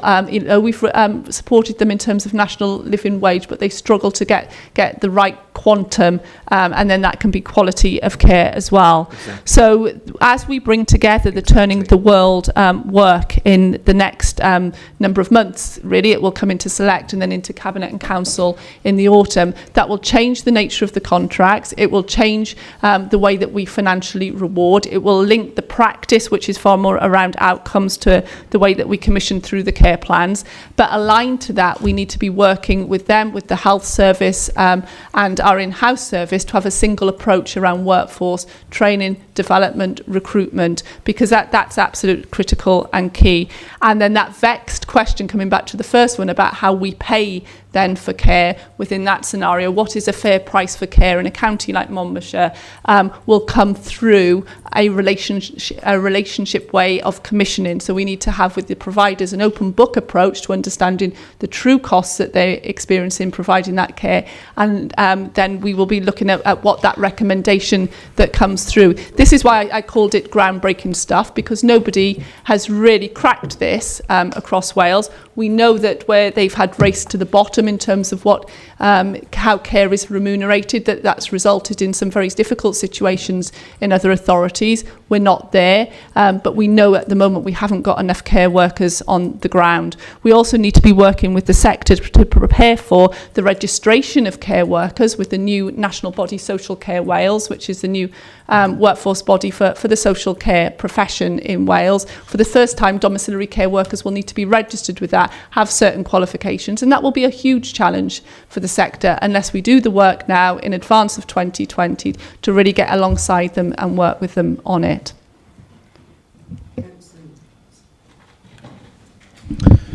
Thank you, Chair. Thanks for your report, Claire. Very in-depth and very interesting. When I was going around canvassing, I came to several properties with, you can tell them, can't you, the one with a keeper key outside the door, the curtains drawn at 6 o'clock on a summer's evening. I had to take 5 minutes to calm down a little bit and think about it, because I found it quite upsetting that those people had been put to bed at 5 o'clock in the evening, curtains drawn on them, as if they didn't matter. I had a discussion with some members of the Community Health Council with a presentation we did about loneliness and befriending and that sort of thing. We all remember a few months ago that Monmouthshire was classed as being really bad on loneliness and isolation. Yeah. I think over the years, previous governments, current governments, they've all contributed to this monster that we've now got by instilling this business of everybody's better being cared for in their own homes. I don't know whether that's right in every case or not. For me, sometimes I don't think it is. I think people would be better off in a shared environment where they've actually got some company. To knock on people's doors at 4 o'clock, or to attempt to knock on their doors at 4 o'clock and find them with the curtains drawn and being put to bed, and the people who've done it have been paid peanuts for 15 minutes to go in, drop them into bed, give them a quick cup of tea and then disappear. I think that's shocking. And I just wonder, is there anything that we can do now as an authority going forward to try and get rid of that sort of culture and that sort of way of looking after the elderly people, whether they've got dementia, whether they've got any physical disabilities to stop them getting around. In my ward, I've developed over the last 5 years an opportunity just to call in and see some of these people who I know are there all day on their own, apart from when somebody gives them a bit of dinner out of a packet and whatever. So I do drop in on as many as I can during the week just to say hello. I'd make a cup of tea if that's what they want, just have a chat. One old guy, nearly 100 years of age, chats to me about when he was in the Liberal Democrat Party in the 1940s and tells me how lousy they were then to compare to now. And it's really interesting to talk to these people. Sorry, but it's what he said. Glad to see times have changed then. Yeah, he's a very old character, originally from London, so he's got many stories. So my question is really, what can we do to give these people some sort of quality of life? Because they really haven't got it, and it really did upset me to see curtains drawn on somebody at 4 o'clock on a sunny summer's evening in the middle of April, just because that's the way the system says they have to be. I think I've answered the question around what we're doing about that commissioned care. I think what we need to look at is far beyond commissioned care. The social services aspect will be an aspect of people's lives. What we have been doing through community connection, community coordination, and the whole approach around well-being has at its heart actually tackling the scourge that is loneliness and social isolation. It's a bigger issue for health services than is smoking, drinking, obesity in the elderly, and it needs the same absolute priority in terms of how we align our actions. So within every community, understanding what resources, what assets there are. We've got things like our befriending schemes, volunteering schemes, volunteering for well-being, and then linking people together. People need people ultimately. We need all sorts of things, technology, pendants around our necks to keep us safe, but they need people, and they need connection, and they need to feel they have that sense of belonging. So there's some parts of the county now where we're starting to do that really well. I would highlight Mardy Park as a fantastic example, where we have people into their 90s well into volunteering and continuing to make a contribution. And what contribution can that chap that you've just talked about there make to the lives of younger people in terms of living history and social history in that way? In Mardy, we've got intergenerational work. Flying Start goes in there, children's groups, as well as, and they're interacting with the sort of day provision for people with dementia. So you can see it really in action there. Our aspiration and our actions have got to be that we've got that same level. We might not have the building everywhere, but that same level of connection and support within each one of our communities. We understand the assets. We are a fantastic county in terms of the village halls that exist, the places that are in our communities for people to come together. But people like you, our community leadership programme, knowing what the issues are, knowing who's looking out for Mrs. Jones. She's not put our bin out this week. Roger's workforce know things like that. Joining all those bits of intelligence and information together so nobody gets left behind and that everybody has somebody with their eye out for them. That's our challenge, and that's the well-being, that's the social justice bit of our work, and when we need to be focusing far more of our attention, having got the bit about the formal care right. Councillor Bitruni. Thank you, Madam Chair. Relating to Kevin's point about what happened to local area coordinators, we had briefing upon briefing of these in the first term that I was elected anyway. It was the next best thing. We got it from New Zealand. It was going to help us out, and then it's gone quiet. We just haven't heard anything since. And it was going to save us lots of amounts of money. I remember being promised. And look at this graph. And now I've just have heard nothing since. And it's just me not. I've read all your reports, but I don't seem to see them there. So I wonder if you could explain a bit more about that. You talk a lot about well-being, and I don't see any mention of the alternative delivery model in your report. And surely that would be a huge part of your well-being package. Please tell me there's discussions between the two, but it's not mentioned in the report. And given that we're having, was it September, that report's coming through, and social services, and that's all our leisure centres and people in the community and getting them out of the house, surely that's part of the big future or the vision, and surely that should be included, but it doesn't seem to be. I'm glad you mentioned judiciary and safeguarding, because the WAO, as you know, reported in March this year that the council misled the auditors on safeguarding issues of the Curbcraft scheme. It was recently reported in the BBC in the last couple of days, and then I got an anonymous message saying, and I quote, "You should dig into local authority records on child safety, apparently widely renowned to being appalling, condemned by senior judges." Now, I've had zero time to look into this. Does that ring a bell at all? Condemned by senior judges? I will have a look myself, trust me, but I just wonder if that resonates with you. Okay, three questions there.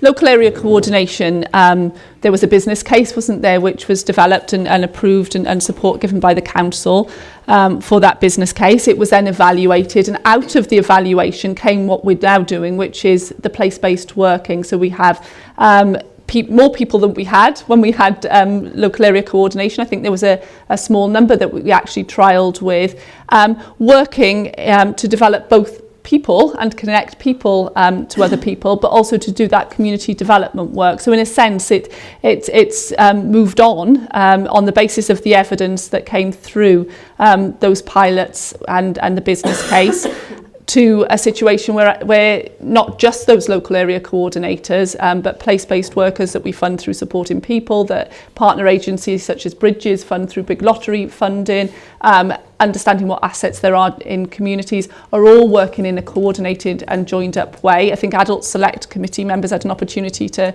spend some time earlier this week in a session down in Inishan Hall to look at with Swansea University how we're going to be evaluating and measuring the impact of that going forward.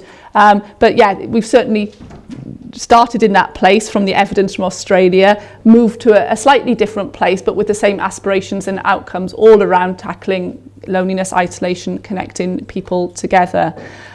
In terms of safeguarding, I deliberately mentioned it because I think it is very important within this chamber to have the open and honest discussions in that WAO found us wanting.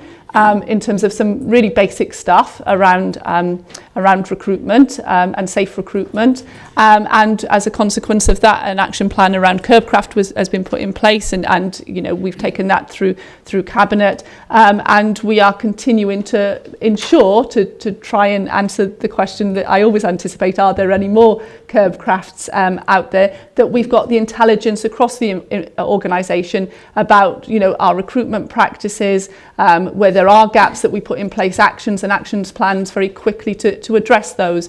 There will always be issues that happen on a daily, weekly, monthly basis. What's really important is that we know what they are. We have that honest culture and that transparent culture about dealing with them in a way that we don't blame everybody, we don't throw the baby out with the bathwater in that sense, but that we deal with the issues and that we move on. I deliberately also mentioned the judiciary because of the risk I think it presents to the improvement programme within children's services, particularly because of the impact on our workforce. So again, I was very honest with you as a council about the fact that we do go into court and we are criticised by judges on occasions around the quality of our assessments, the quality of our care plans. That's very challenging for our workforce. We've done a lot. I talked about the sorts of improvements that we've tried to put in place via legal planning meetings, working very closely with our colleagues in legal services. But sometimes we still don't meet the standards that the judges require of us, and that is a difficult one for us as a service. But on each occasion we've learned the lessons, we move on, and we are continuously trying to improve our practice. And then the final one about my links with my colleagues in leisure, they are very strong and will continue to be strong regardless of whether there is an alternative delivery model or not. You know, really fantastic examples around things like exercise and referral, the work that we do with the youth service. You know, we're really fortunate in terms of when we talk about those assets and the partnerships here in Monmouthshire, that we've got the opportunities and the willingness to work across different parts of the organisation in the way that we do. Councillor Linda Guppy, followed by Councillor Penny Jones, and then Councillor Armand Watts. Oh, and Councillor Easton after. Sorry, Chair, I didn't indicate.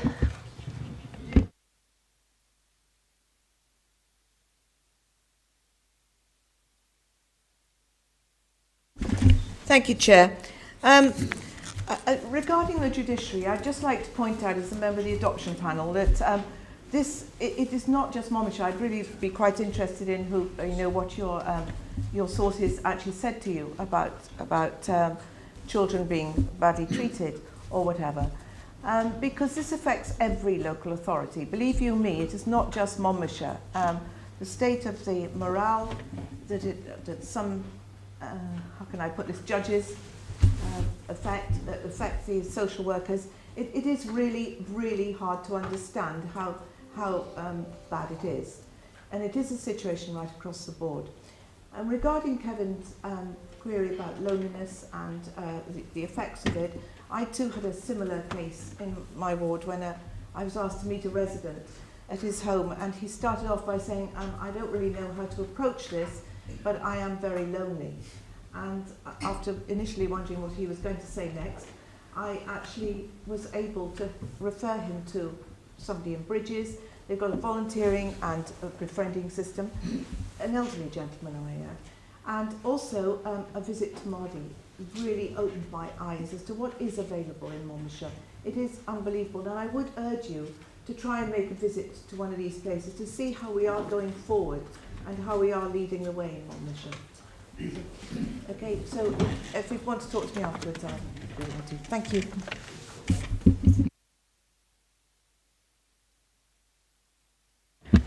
Thank you, Chair. Thank you, Madam Chair. One area of concern you haven't mentioned is stroke survivors. They depend mainly on volunteer support with the Stroke Association. And in the last council, before the end of term, we had the Stroke Association here, and they gave a very powerful presentation on how stroke survivors, they're not victims, they're stroke survivors, how they, with the right support and right help, can carry on, well, I won't say a reasonable run of life, but they do have a level of life. But within Monmouthshire, we got the rurality of the place where a lot of stroke survivors are isolated, and they may as well have the curtains closed all day, to use Kevin's concerns. The Stroke Association deal with many of residents in Monmouthshire, and one of the biggest problems that they seem to have is, I won't go into the funding, that's another matter. One of the biggest problems they have is, for example, if they want to meet in Chepstow and they're in Monmouth, and to get the support we've got an excellent service called the Grassroots. The Grassroots can't source them because it's too far, it's more than 15 miles away, it's a point-to-point delivery. So we need somehow in Monmouthshire to find ways of helping stroke survivors get across the county, because it's so rural, and really allow them to have a level of life. There's one young lady, she's from Councillor Howarth's ward, I don't remember her name, but she came to this council and she made a powerful presentation, only about 40 years of age, how getting involved with volunteers in the Stroke Association effectively saved her life. And she became more and more involved, and she became nationally involved with stroke survivor groups. There's also another gentleman who was in Councillor Greenland's ward who was in a very similar position. He became actively involved because he's had the support of volunteers around him, he's had the support of people. I met in Monmouth at Bridges some months ago at the AGM, and I think Nick Ramsey was there as well, and we both felt that they do an excellent job, and we need to find some ways of continuing to get that support. I won't talk about the financial support, but I'd like find some ways of being able to find mobility for stroke survivors. And I did intend to raise this in this council with Roger Hoggins' Highways people, as to see what we could do about the legal ramifications of grassroots services, because they're a social service, they're only allowed to do 15 miles. Works perfectly in Newport, it ain't 15 miles. Monmouth is very big in that respect, and it doesn't really support what we need to do. So I'd be looking to take this up on behalf of the Stroke Association in the next number of months.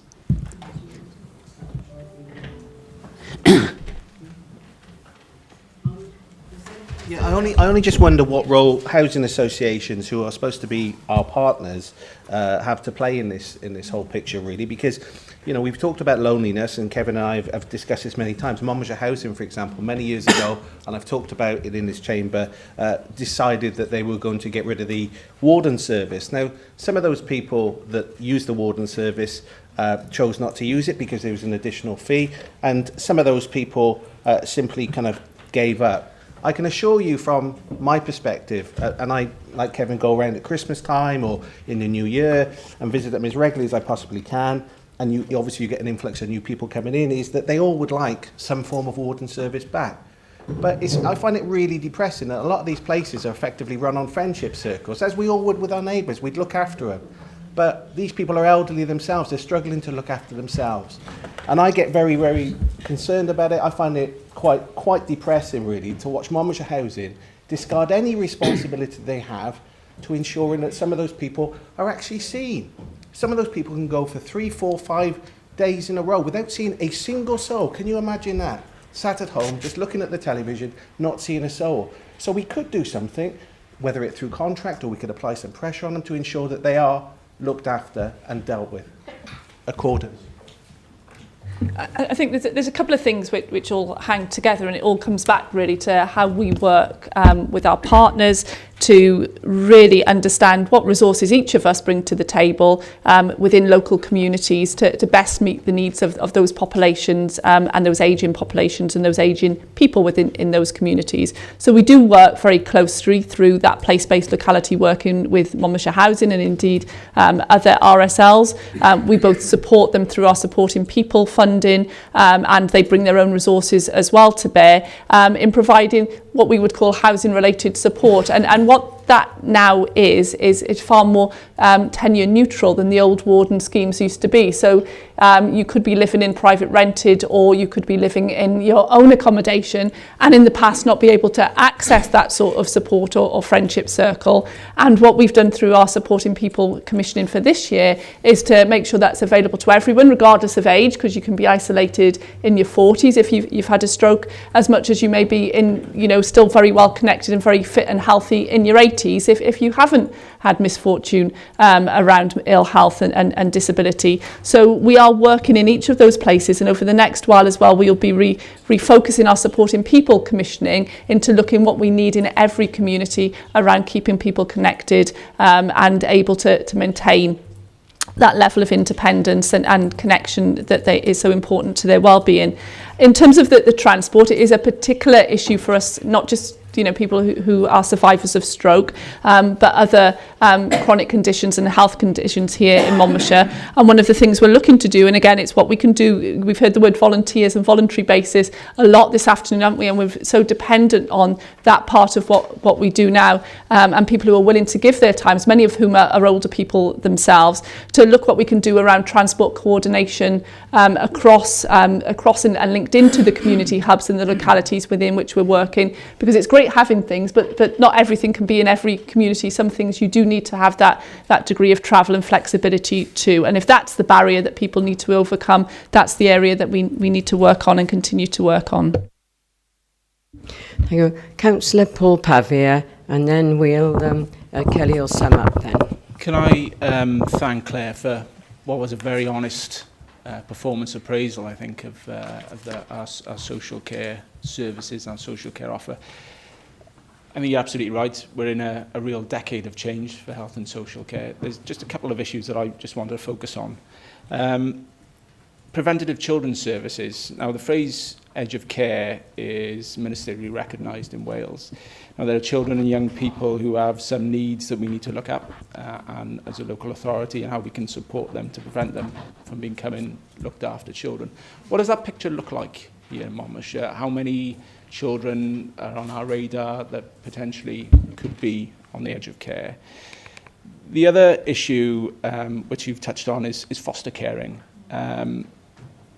Now, we've seen the increase of child orders here as an authority, and it's across local authorities, not just in Wales, but across the UK. And councils are often forced, because they haven't got the provision and they haven't got the network of foster carers, that they have to go to independent fostering agencies, which is extremely expensive. And it also means that, in terms of the outcomes and the well-being of the children, they're often split up from siblings, or they're placed in residential care homes. So what is the authority doing to reach out to new foster carers to develop our network? Who are our potential new foster carers? Are we looking at people who are in our public sector, teachers, nurses, those who are often seen by academic analysis to be some of the best people and who are ready to deliver foster care for us?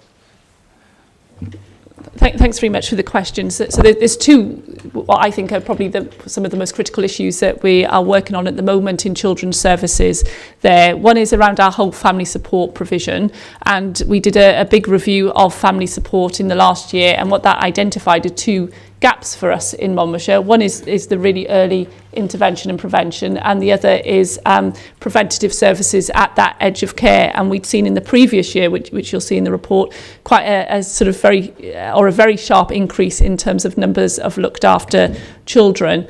And what we are doing is to look at family support provision within our teams, to look at all our services that we've currently got in place to make sure initially that they're far better coordinated. So we have got quite a lot of family support out there, but it wasn't working in the report. You've got that sort of windscreen diagram. It wasn't working in a very targeted way at the different sort of places to say, well, you as a team are really going to focus on edge of care, and our TAF service, our team around the family particular, were working up to a certain level, and then our statutory service is another, and we saw a particular gap around that. So the first step this year is to make sure it's all working better together, and we've had some additional money through from Welsh Government to enable us to increase the quantum just for this year at the moment, hopefully into RSG next year. And then for next year, we may look at whether we recommission in a way which enables us to have all the different tiers properly covered. When we've done reviews, and it's referred to in the report around those children on the Child Protection Register, and indeed those coming into care, there is still some evidence of missed opportunities if we'd got in earlier and really put the right support into families at that earlier stage.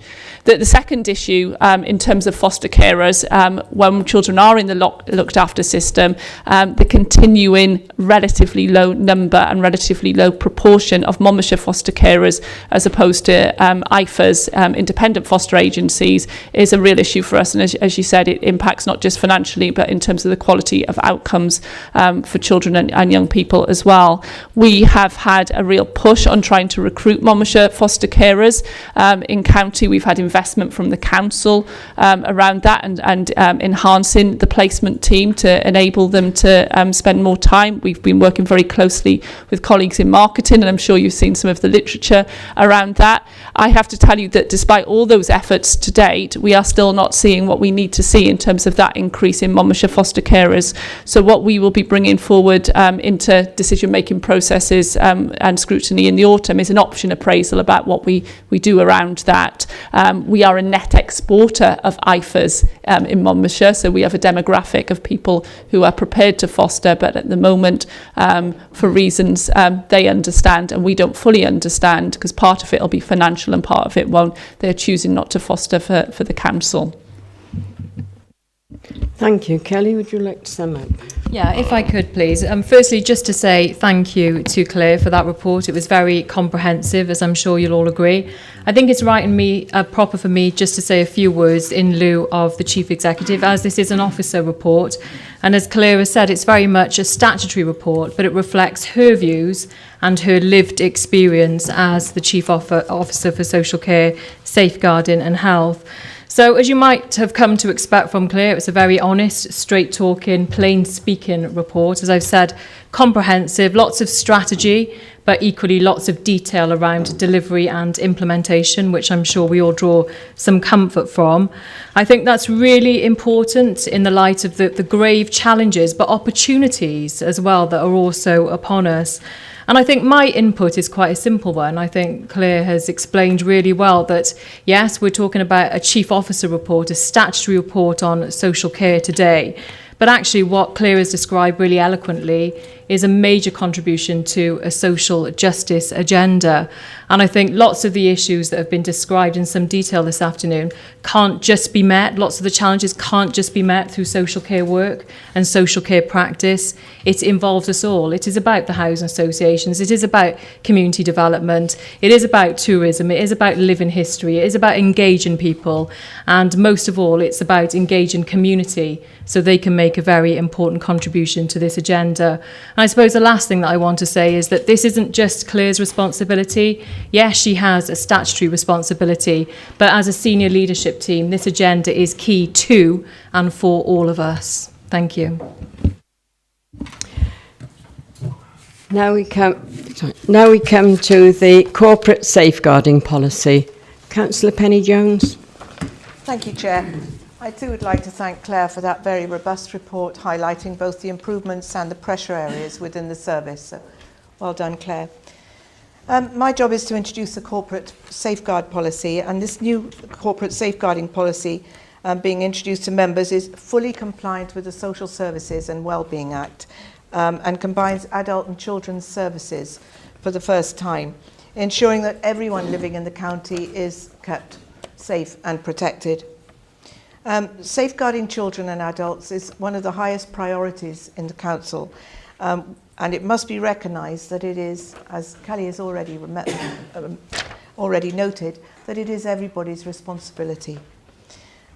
Considerable progress has been made over the last 5 years to embed this, systemically embed the safeguarding culture, knowledge and practice. This policy will help members and officers to evaluate systems and training throughout the Council, ensuring that it's placed firmly at the core to Council business. There is a new overarching duty to promote the well-being of people who need care and support in every service within the Council, and it has a role to play and take full ownership of their safeguarding responsibilities. The recommendation is that members agree and adopt the corporate safeguarding policy, which has been through both Select and Cabinet. And I will presume that you have all read it, and I'm willing to answer questions. Thank you. Thank you, Chair.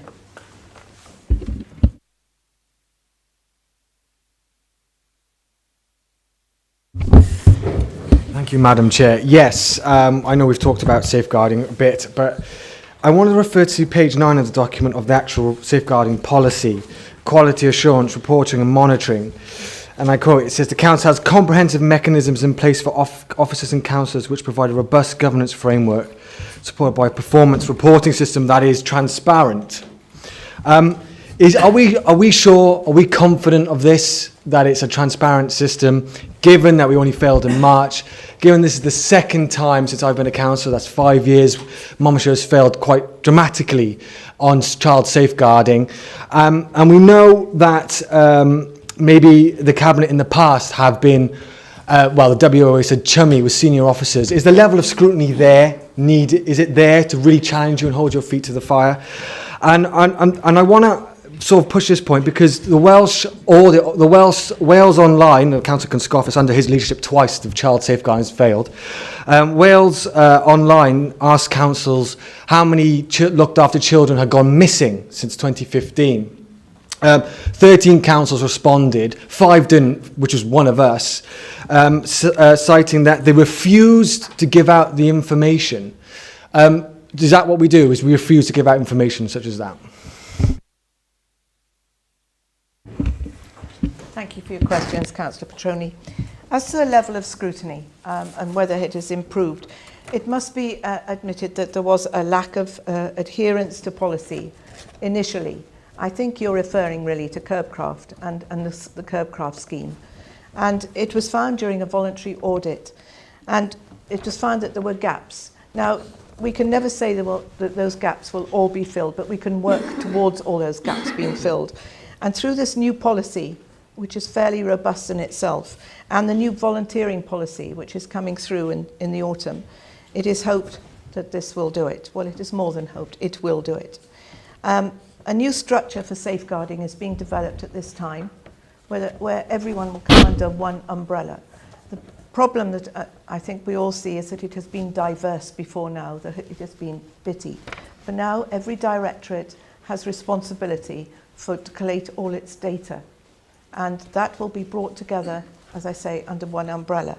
And then, and hopefully then, we will have a central register, using my view, which will be easily accessible. And this will, we'll be able to glance at who's had training, who has done what and who is where. At this point, we haven't got that, but we are working towards it.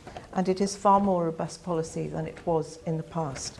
As I say, we can never be sure that we will fill all the gaps, but we can certainly work towards it. And I think, you know, you will find it has improved in the future. As to Curbcraft, we have had an internal audit into that. It was inconclusive, and therefore we have now got an independent auditor from another council who is working alongside our central, our chief internal audit officer, and they're working alongside, but he is an independent auditor, and his report will be forthcoming in September, hopefully in September. As part of that review, there will be written questions to the WAO asking for clarification and evidence relating to the comments that they made, as they're still not clear. So we will know exactly where the problem lies, hopefully, in the future. At the moment, as I say, it is unclear. The WAO have accepted the full terms of reference relating to this, and so we will go forward and hopefully start off anew. Okay, thank you. Just on the, I appreciate that response. Just on the looked after children going missing. Oh, yes,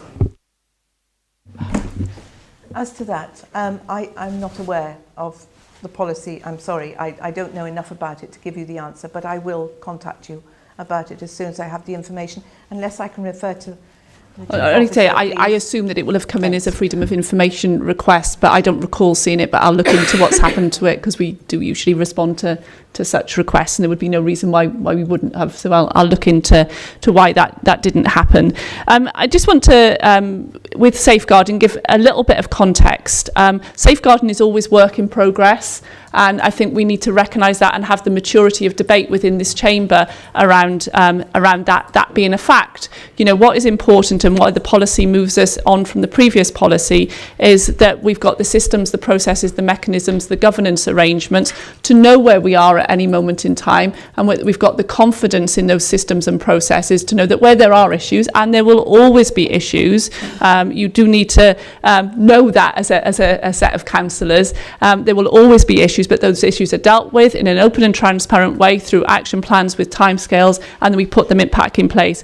Where we fell down with the WAO and with the Curbcraft report is that there were issues, but they didn't have confidence that those issues haven't been addressed, that they continue to be sustained. And what we didn't do there was to follow that close that loop through following through and having a further audit to see whether, having put things right, things continue to be put in place. And that is, you know, very, very important lessons learned for us. And a lot of the mechanisms that we reflect in the new policy around the safe audits now being across the whole council, not just in CYP and educational settings, will put us in a far better position when we're reporting through to members. I'm putting my statutory hat back on. It's just a plea to members who didn't attend the safeguarding training, which was held earlier this month, to attend the next follow-up session, because I think that will really help in terms of the sort of questions and understanding around safeguarding. Councillor Jones, would you like to put forward the recommendations? I would just like to reiterate too that built into the action plan now is the audit, monitoring and governance, and the emphasis is on that. So that in itself is a way forward and an ongoing process. Thank you. Would you like to repeat the recommendations, please? What's the recommendation? Oh, yes, sorry. Sorry, Chair. Recommendation that members agree and adopt the corporate safeguarding policy.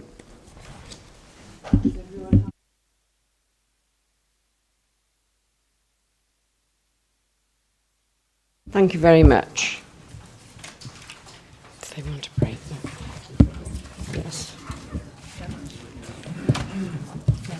You're not proposing to break you before we go on to Monmouth. Do you think so? No. All right. Yeah. Thank you. We now move to the report of the Chief Officer of Enterprise. Councillor Bob Greenland. Well, I'll stand in for the Chief Officer of Enterprise as the Cabinet Member. Madam Chair, the report in front of us today is on the pool, the provision of the pool at Monmouth. This is an issue which has come before Council on a number of occasions before, but obviously aware that it hasn't necessarily been considered in Council before by members. I'll just go back over the history of this.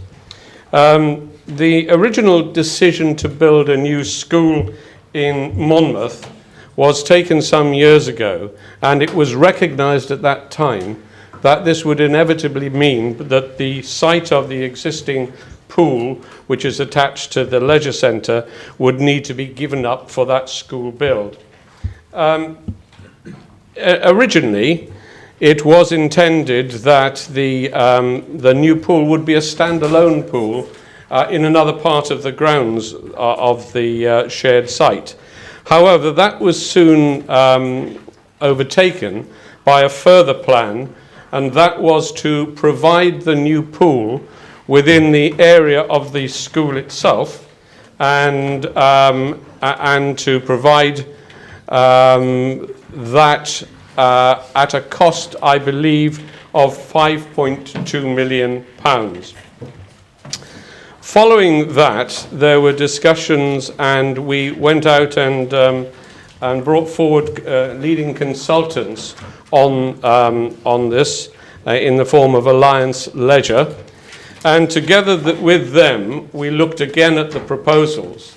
And a new proposal came forward, which was in fact in the area of the school where the pool was to be positioned, that instead there should be a sports hall for the school in that position, and the pool should go in the area of the leisure centre, which is at the moment in the area of the sports hall, which is in the joint use of both the school and of the leisure services. Now, believe that that is the absolute right decision to make, to provide this enhanced facility for Monmouth. Not only will we provide a new pool of 25 metres, a new pool which is built to the proper standards of ASA and is designed to house local galas for clubs and indeed for local schools as well. Perhaps I should say at this time that it was never intended that we should build a school to house or to host national events. There is already sufficient coverage for those sort of things elsewhere, and that is not the intention and never has been the intention of this proposal. But what we want to do with this proposal is to provide a new pool, but in addition to that, we want to provide a new leisure centre for Monmouth that is far better than the provision that is there at the moment, and gives a first-class facility for Monmouth and its surrounding areas. The report that came to Cabinet in January of 2017 made some details about what would be in the new leisure centre. It was to house health and fitness suites, many more of them, because there is the need now for those moving forward. And apart from the pool, the provision of a spa, squash courts, a sensory room, and that is important, and adventure play area, secondary spend area including a healthy food cafe.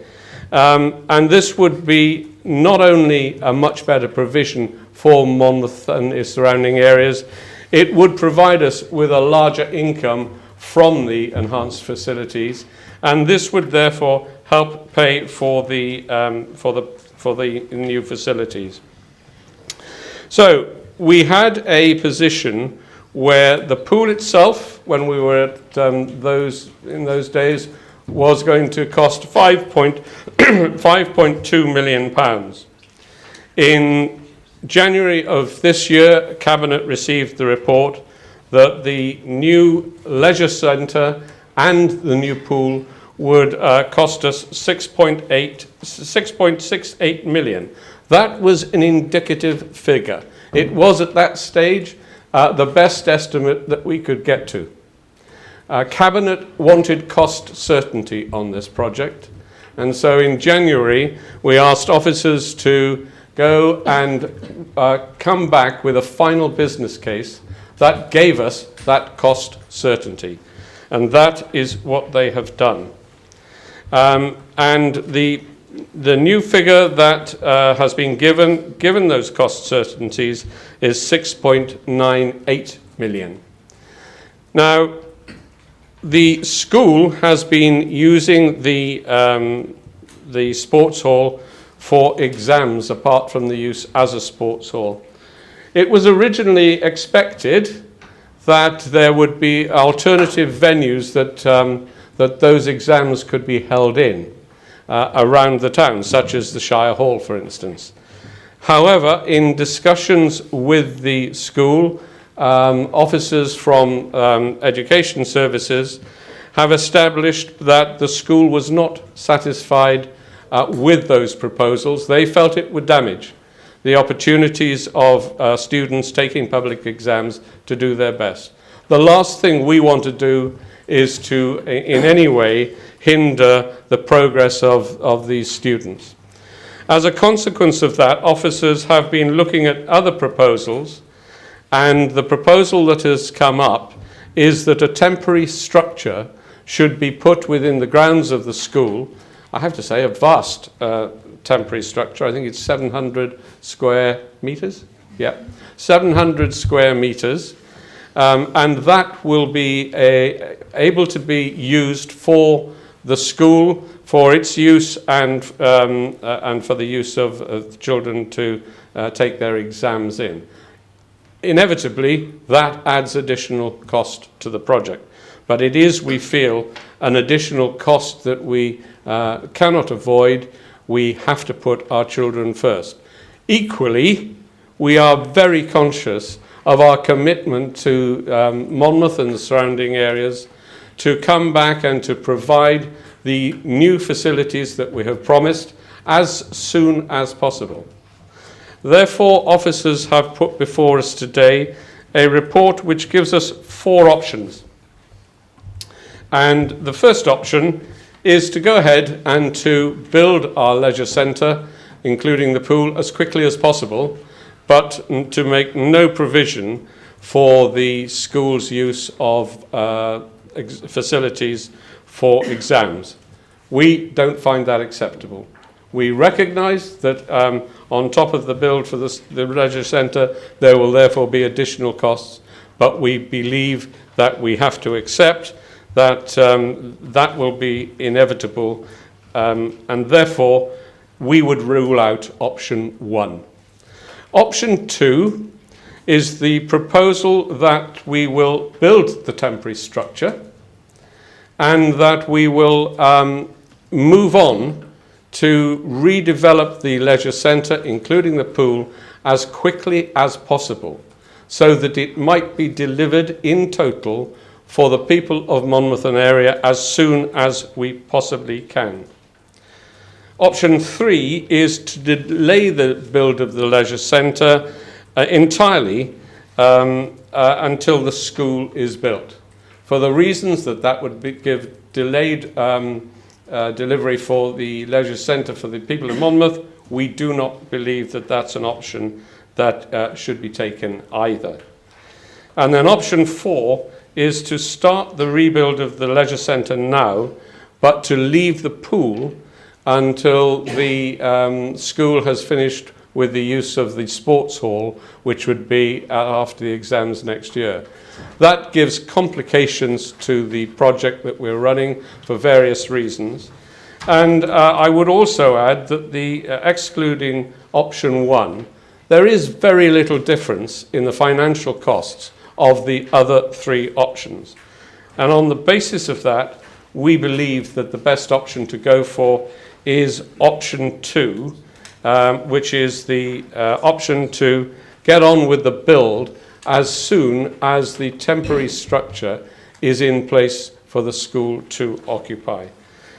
With that, Madam Chair, I will leave it open for members to discussion, but the recommendations are all around the financing of this report.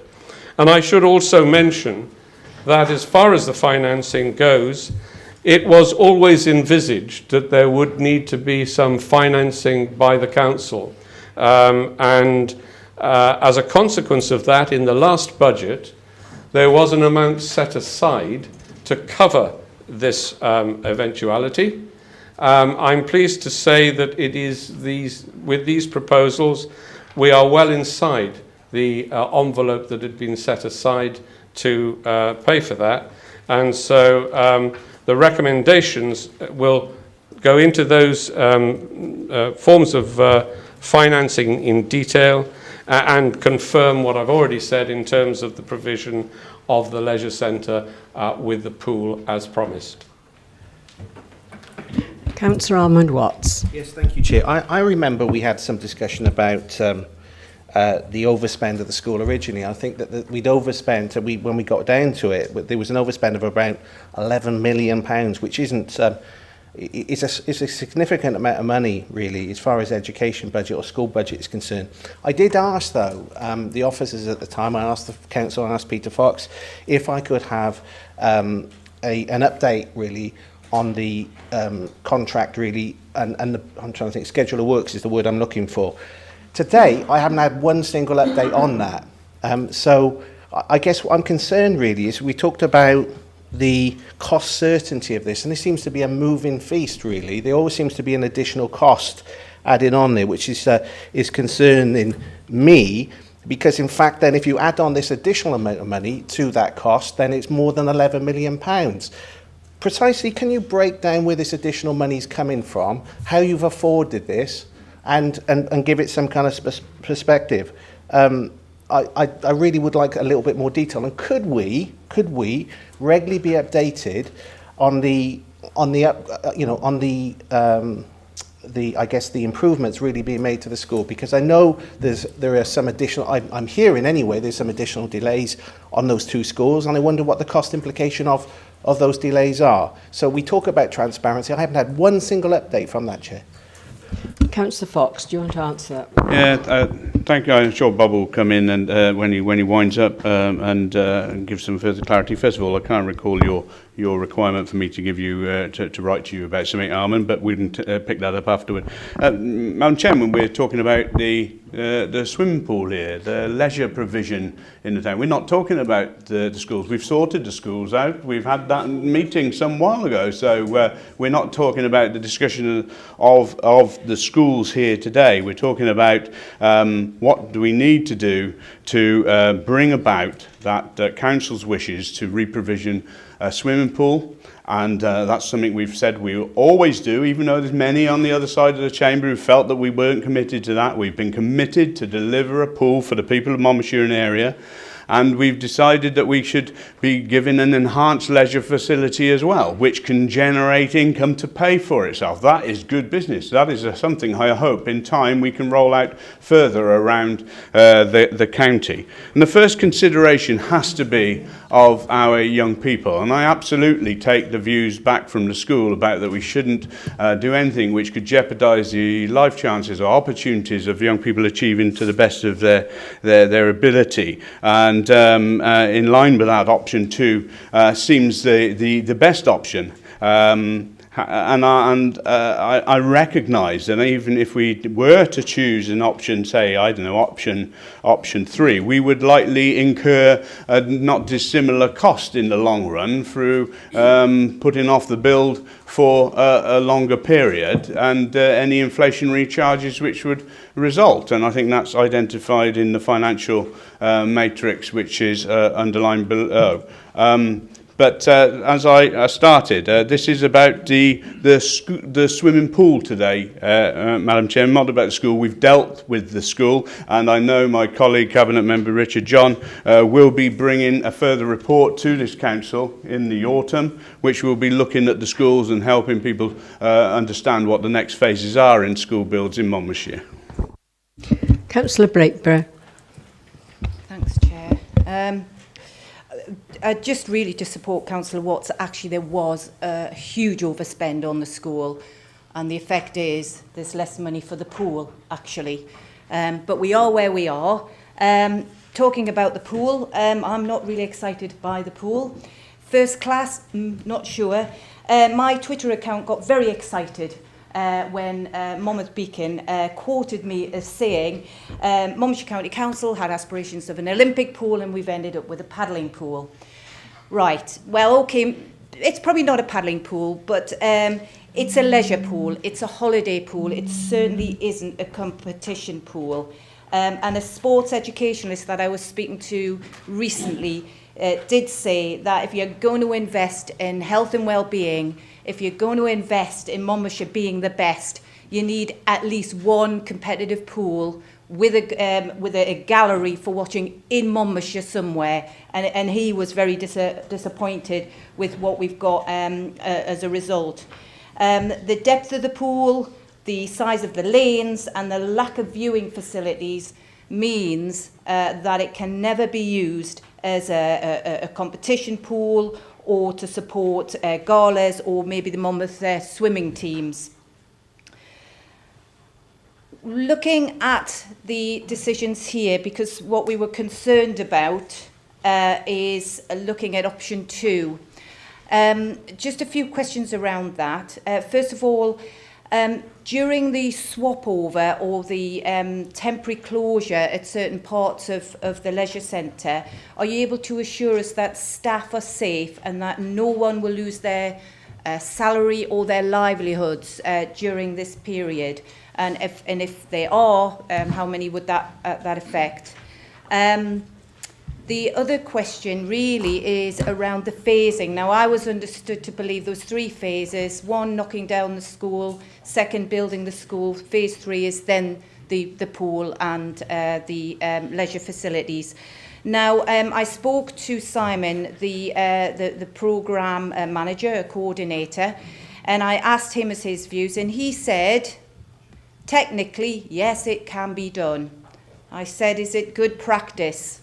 And he didn't really answer that question.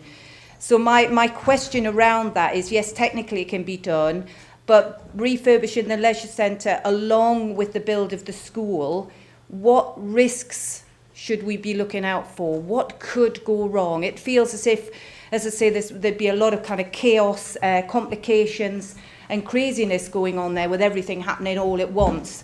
And so I would like to know what the possible risks are of doing the phases together and building it together, because he seemed, as I say, technically it can be done. Now, the reason why we're doing it together, it seems to me that, yes, it's to keep a political promise and possibly save a little bit of money of 300,000. So those are the questions around that. And then just getting down to sort of, if you like, the nitty-gritty of things. How long, if any, will residents and the pupils of the school be without the use of a gym? And could we have some time scale for the pool? Thanks.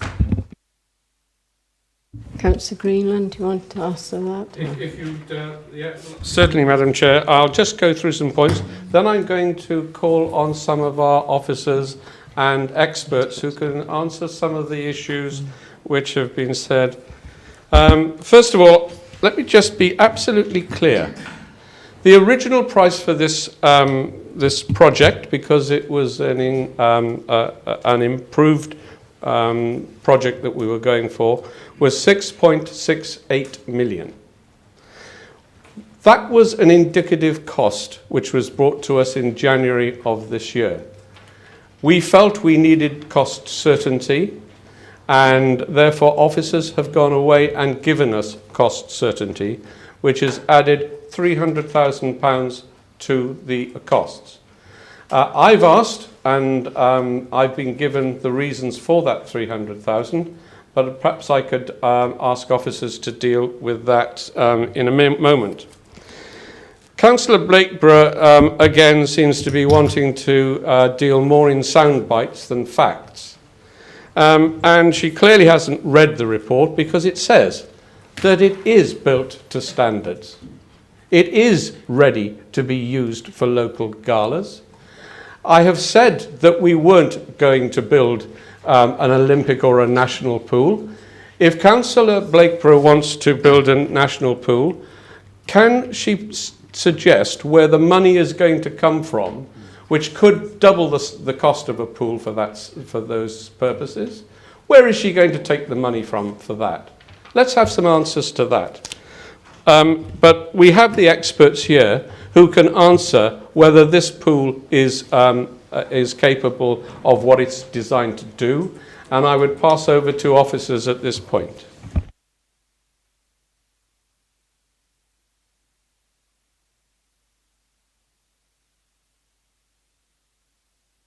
Chairing the meeting, do you mind waiting? You've had your say. Would you like to come in? Mr. Saunders will come in. They will speak in a minute. Firstly, thank you, members. Just answer those questions for Debbie. Okay, well, some of the questions I will answer, and some I'll defer to Alliance Leisure here today. They'll introduce themselves when they speak about some of the additional costs. Firstly, this is an aspirational. This facility is certainly something that leisure officers would be completely recommending. A new facility of this nature for the town of Monmouth, is really something that officers would recommend going forward. It clearly does add extreme value to the old pool. It's a larger facility. It gives so many different options from very much the entrance. If you remember, the old pool was a separate building. So this entity all in one building does really give us lots of different options. And certainly the programme on the additional water that we're going to have is something that I know the officers are really working hard on now to maximise the offer. And when you're talking about depth, we've designed this for the very purpose of the ASA and teaching young people to swim. So there's a longer, shallow end, which gives us lots of opportunities to maximise that offer. So it has been designed as Councillor Greenwood suggested, with the best standards and best intentions for a community facility on a school site. I think that's what we've designed, how we've designed it. I think the cost and the increase in cost, clearly there has been £300,000 additional from the first attempt at saying some type of cost. I think Alliance probably in a better position to explain some of those costs. There was some additional risks that our property services team factored into the 300,000. There's obviously going to be some increase just with some of the delay. There's going to be some increased costs. And there's also some issues around security of the site. So the 300,000 increase, I think is justified, but you might want to touch on that. Yeah.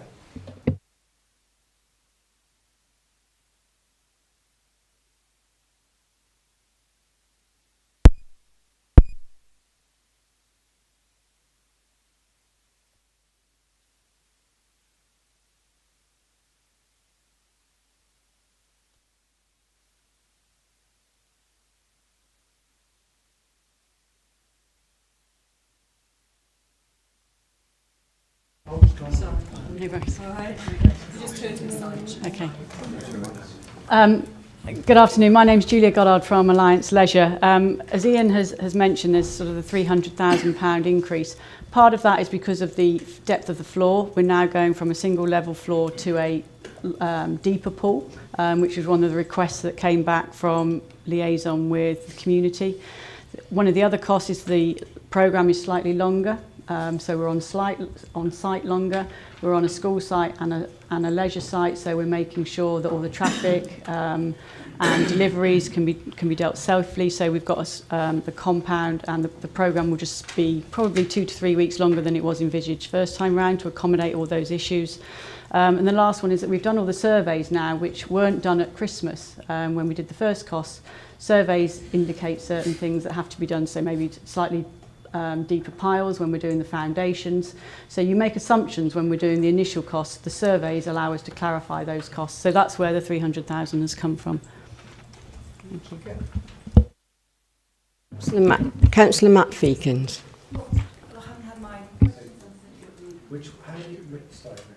Sorry, is it the staffing? A question around will any staff's salaries or livelihoods be affected by temporary closures, and some time scale around Monmouthshire residents and the pupils not having access to a gym, and again time scale around the pool.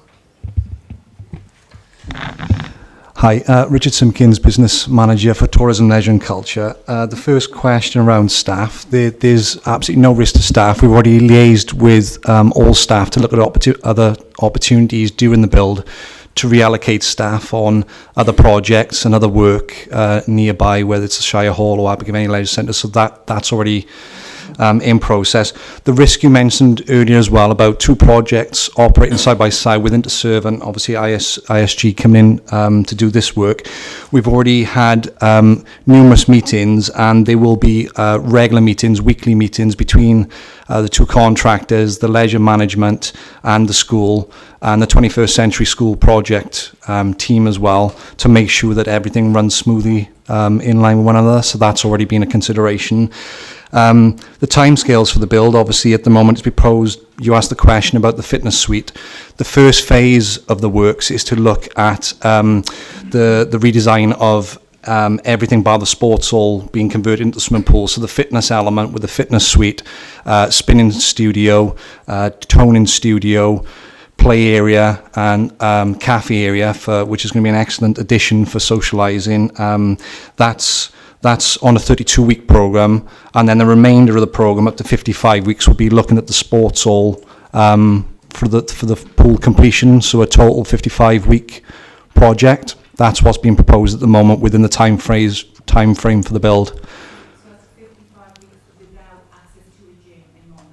No, the gym we're looking to bring back online around weeks 31, 32, because that will be the first sort of phase of the works, the priorities to do that work. So the fitness suite will hopefully come online around 31, 32 weeks.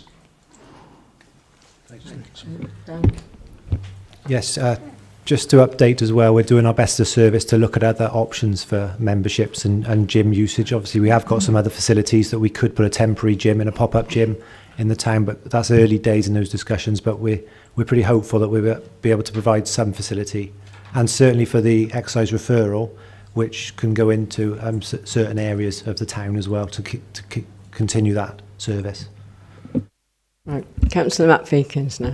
Thank you, Chair. First of all, just to declare personal interest, I'm a member of the gym. I think this is fantastic news for Monmouth. We're getting a £5 million pool and a £2 million gym. I think that's really significant for us as a town. But just to pick up on that last point then about the continuation of provision of service, there are NHS clients, there are NHS referrals that use the gym on a regular basis. And I think that we need to do everything we can. I think it needs to be an absolute necessity that we maintain that provision of service to those clients in one way or another. We can do it through porta cabins or whatever it's going to be, but we need to maintain that service. Okay. Councillor Bishru next. Thank you, Chair. I think the confusion with the schools, which was I think Councillor Murphy was referring to, is that this development wouldn't happen without the 21st Century School funding from the Welsh Government, which is nearly £2 million. So it's worth bearing that in mind, and I think that's what the confusion is about the schools and so forth. On the question of borrowing to build the remainder, to build the pool, and I noticed that we're relying on income generated when the pool is up and running and the gym to pay for the borrowing, but aren't we moving all our leisure centres possibly into an alternative delivery model, which we're then giving the money to we're giving us borrowing capacity because they have no record, so we're giving them a borrowing capacity which is paid for by Monmouthshire taxpayer. In relation to our borrowing for this pool that we could then give to alternative delivery model, have we thought this through? Are we migrating? Could you explain to me how we're going to get the income back even if we move it to an alternative delivery model? Yeah, thanks, Councillor Tony. I think whether the council decides to go to an alternative delivery model or transform those services in-house, there's still going to be a grant or a subsidy, so we are still going to be dependent on money coming from the council to deliver the service on behalf of the council. So I think the assets will remain part of the council's portfolio regardless. It's in the best interests of all to make sure those assets are the best they can be, regardless of whether they're an alternative delivery model or a council leisure service. I'm talking about we're borrowing money on assumed income, and you're talking about a grant given to the ADM. How are we going to get the money back? Because we're borrowing the money. Well, the money would transfer. It might be better to bring my finance colleague Marie Bartlett in, but the money from the income would pay for the grant regardless of where it sits. It's just part of. Sorry, if I can just explain, what would happen is, for instance, for every £1 million that we borrow, it costs us about £75,000 to £80,000 a year. So obviously, in terms of we're expecting the leisure centres to pay back the equivalent of £3.58 million of borrowing. That equates to something like £250,000 a year. The expectation would be that the grant you pay to the ADM, if it existed, would be reduced by that 250. So you get it up front. So yes, you get it as part of the grant. So it's taken off that grant. So it's up to the leisure or the ADM then to make sure it's making enough income. And the risk lies then with the ADM. So it doesn't make the income. I think that goes back to actually then looking at the whole business case and about the fact that it's built on sound basis in terms of looking at latency of demand, and the whole business case is around actually a realistic demand assessment. We've looked at in terms of pricing, we've looked at other authorities, we've had advice from Alliance, and we do think that's achievable. Councillor Roger, do you want to come back to you? Oh, did you want to come in? Sorry, Paul Clear from Alliance Leisure. We're currently looking at about 25 or 30 schemes across the UK, all in the public sector, and all have this model, whether it's directly delivered by an authority, whether it's a commercial provider or a not-for-profit provider. And the model is the same in each case, and that is that the development generates new revenues which are then used to fund the capital investment. So the vehicle actually is not particularly the issue, because you would effectively be using that to subsidise by way of internal money movements if it was delivered directly by officers as opposed to a not-for-profit organisation. So it's a pretty well-trodden route. And that would be the same whether it's in-house or not in-house. It's got to hit those numbers. What I would say is that we use a third-party consultancy to do the modelling on those numbers, who do this all the time. Our track record of when we're delivering these projects is they tend to exceed the projections. So that's a...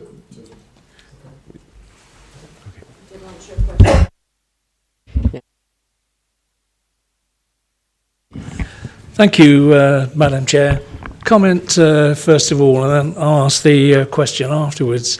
Councillor Blakeborough has certainly had it in for the Welsh Government this afternoon in a big way, and it looks like she's getting her own back on the people sitting over that side as well. So all I can say is that I've heard a certain amount of carping, and I know the people in Abergavenny would bite their hands off to have this facility. No doubt about it whatsoever, without spots and blemishes or whatever, particularly as we'd be partially paying for it in any case. So we're very happy for the, or at least I'm happy for the people of Monmouth. I hope the residents of Abergavenny will be, and it'll be a fantastic case for them when King Henry the 8th gets rebuilt to have something very similar. We'll remember that. Right, my question, 287,000 for a temporary building. What sort of value will that have? A, can it be used on the site and retained? But if not, they must have some sort of value that will come back to the council rather than being a pile of rubble, I hope. Anyone know the answer? It's a leased option, so we don't own it. We wouldn't own it. Wouldn't own it? No. Councillor Alan Davis. Thank you, Madam Chairman. I'd just like to say that this sounds to me to be a fantastic facility for Monmouth. And it plays in very well with the ADM model. There are a lot of facilities there that can generate income. And Roger partly mentioned some of what I was going to say, which was I hope that when Cabinet come to talk about the other towns and the other leisure facilities within Monmouth, that exactly the same consideration is given, and not only for the residents of Monmouth and for Abergavenny and Caldicot and Chepstow, but for the success of the ADM model. I think it is essential these sort of facilities are provided. Thank you, Chair. So the question is, will they be given that same amount of consideration to the next line of projects that are going to take place? Thank you.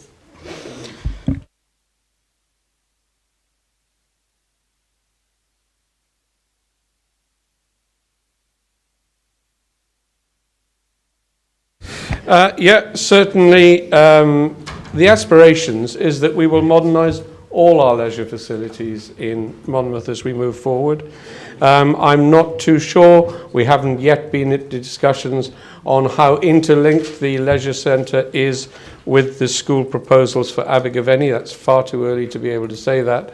But most certainly, when we come forward, we will be looking at ways in which we can bring forward these same facilities as we're now going to provide in Monmouth in the other areas of the county.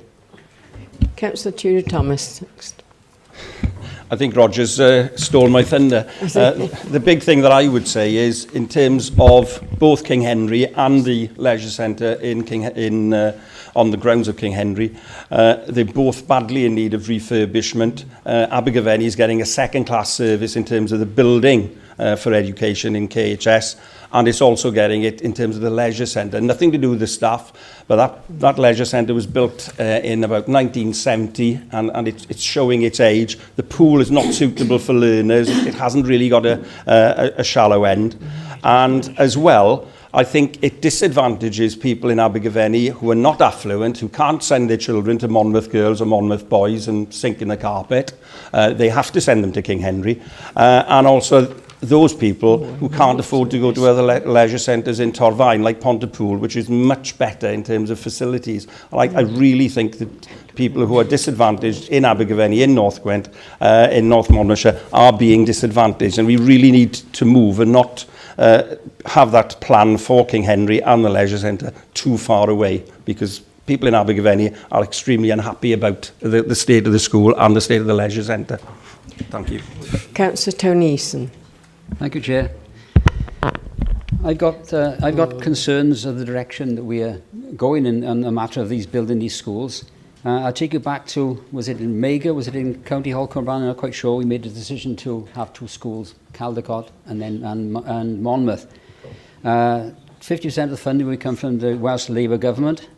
But in terms of the Caldecott school, a lot of the money came from... Chair, point of order. We're not talking about schools this afternoon. We're talking about the pools. Hang on. Councillor and Greenwood, the Monmouth pool in particular. Councillor Greenwood, let me finish without interrupting, please. It is a point of order. I'd like to finish, Councillor Greenland. He is going off the point, and I am not going off the point. I'd like you to sit down and let me finish. Councillor Eason, I think you're being quite insulting. Councillor Eason, please, can you confine your remarks to the pool and the leisure centre? I will. I'm working into that. And without Go straight at it instead. Without Councillor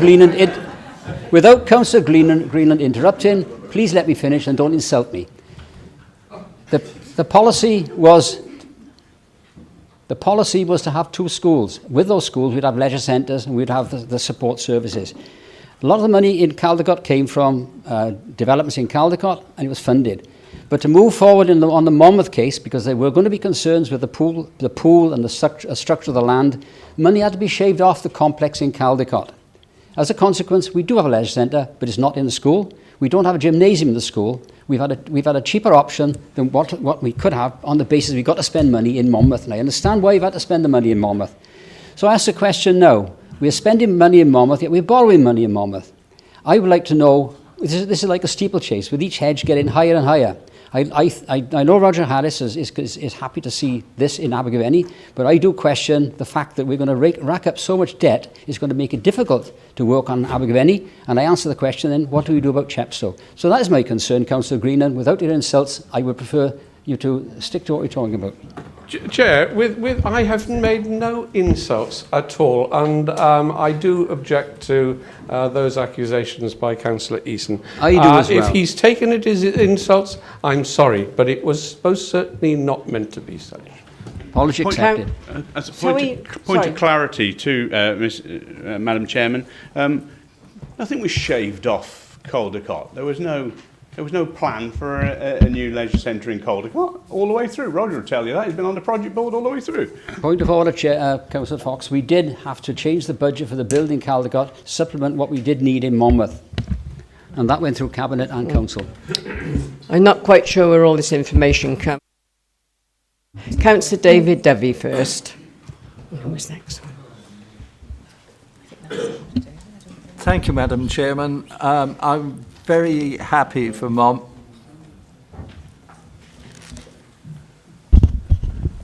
Thank you, Madam Chairman. I'm very happy for Monmouth and the new swimming pool that they're going to get. I'm sure it will be a brilliant facility for Monmouth. But I am minded to say that we are looking for similar facilities in Chepstow as they are in Abergavenny, and I hope the right effort will be put into getting that so we have a really good swimming pool facility in Chepstow and a very good school to go with it. I will keep plugging the case for Chepstow until it's a reality. Thank you, Madam Chairman. Thank you.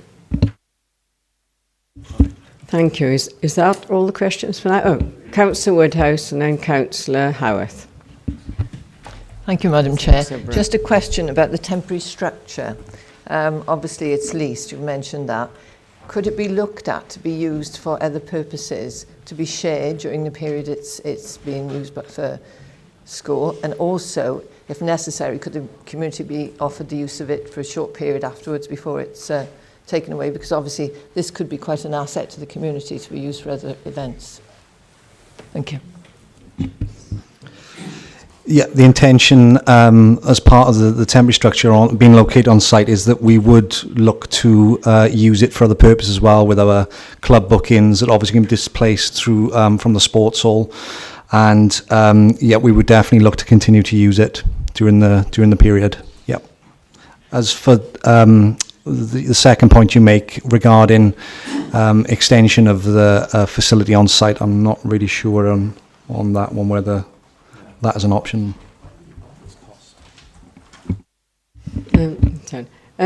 Councillor Howarth next. Thank you, Chairman, and I won't be too long.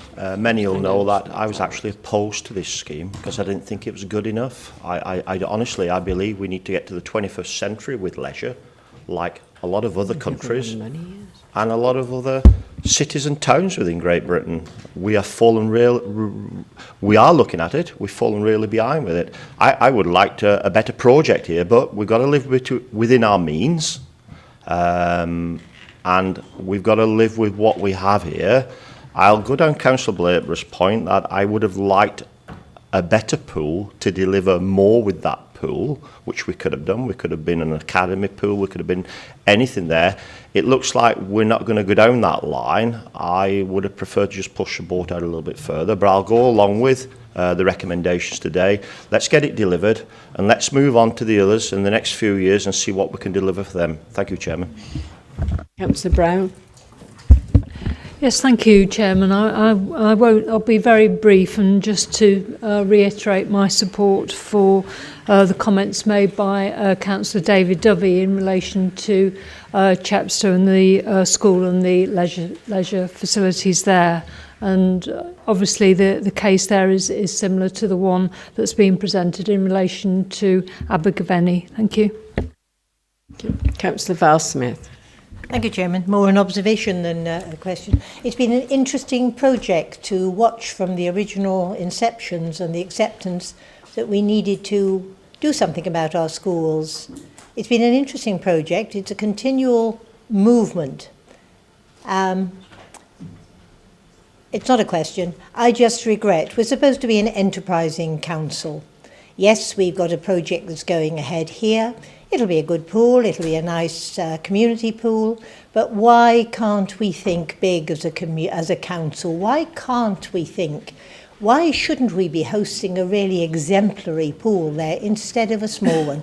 And why, to achieve that, has anybody not gone seeking sponsorship for such an initiative? You're seeing a huge development coming again at the Celtic Manor, isn't it, the Cauldre? Newport can do things, why can't Monmouth?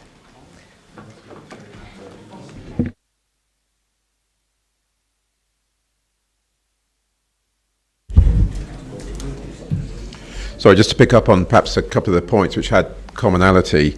I think when this is delivered, you will be taken aback at the transformation that we make to these facilities. You are actually being incredibly innovative with what you're doing. We're putting a swimming pool into an existing sports hall. That's difficult to do. It's engineering-wise, it's difficult. I'm seeing an authority tomorrow who want to do a £33 million development, but it's a big city, and I think one of the councillors talked about living within your means. Councillor, I think you said that. And I think that's exactly what you're doing. And I think don't be embarrassed about the innovation it's taking to do that, because what we're actually going to create is a facility that when the customers go into it, it will feel like a new centre. It will look like a new centre. The pool will look like a new pool. And that's been done by being creative and actually thinking through how to actually get this delivered.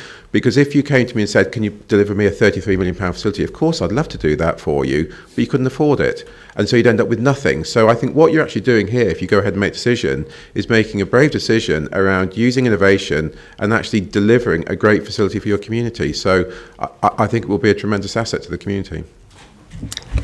Thank you very much, Mr. Cruitt. Councillor Greenham, would you like to sum up? Yes, thank you, Chair, Madam Chair. Interesting debate. I think one of the things that it has demonstrated amply is that it's a jolly good thing that the independents aren't running this council. They seem to have no idea of trimming costs or trimming projects to what we can afford. This is, of course, a new, and I'm quoting this from the report, the new facility will meet current Amateur Swimming Association, Sports Wales, curriculum and club requirements. It is fit for purpose, and it is going to be part of a fantastic new facility, both for Monmouth itself and for the surrounding areas. And it has come at a cost that we can afford. We know that there are projections of income generation that will enable us to afford this, and I would actually add that those are conservative cost estimations, as you would expect from me. So we can certainly expect this to come forward and be paid for in the way that we are suggesting. I want to thank officers, I want to thank Alliance Leisure for the work that they have put in on this scheme, and I want to look forward to the early delivery of this scheme for the benefit of Monmouth and for the whole of Monmouthshire. Thank you, Chair. Are you going to propose? I better move the recommendations into, I won't read them out, Chair, I'm sure members will have read them.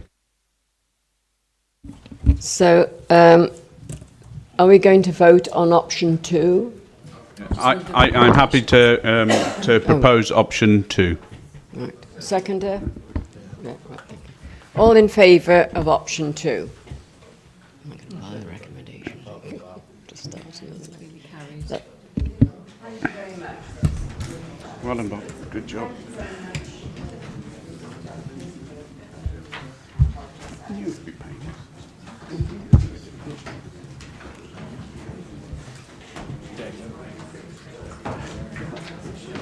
Oh, she just so annoying, isn't she?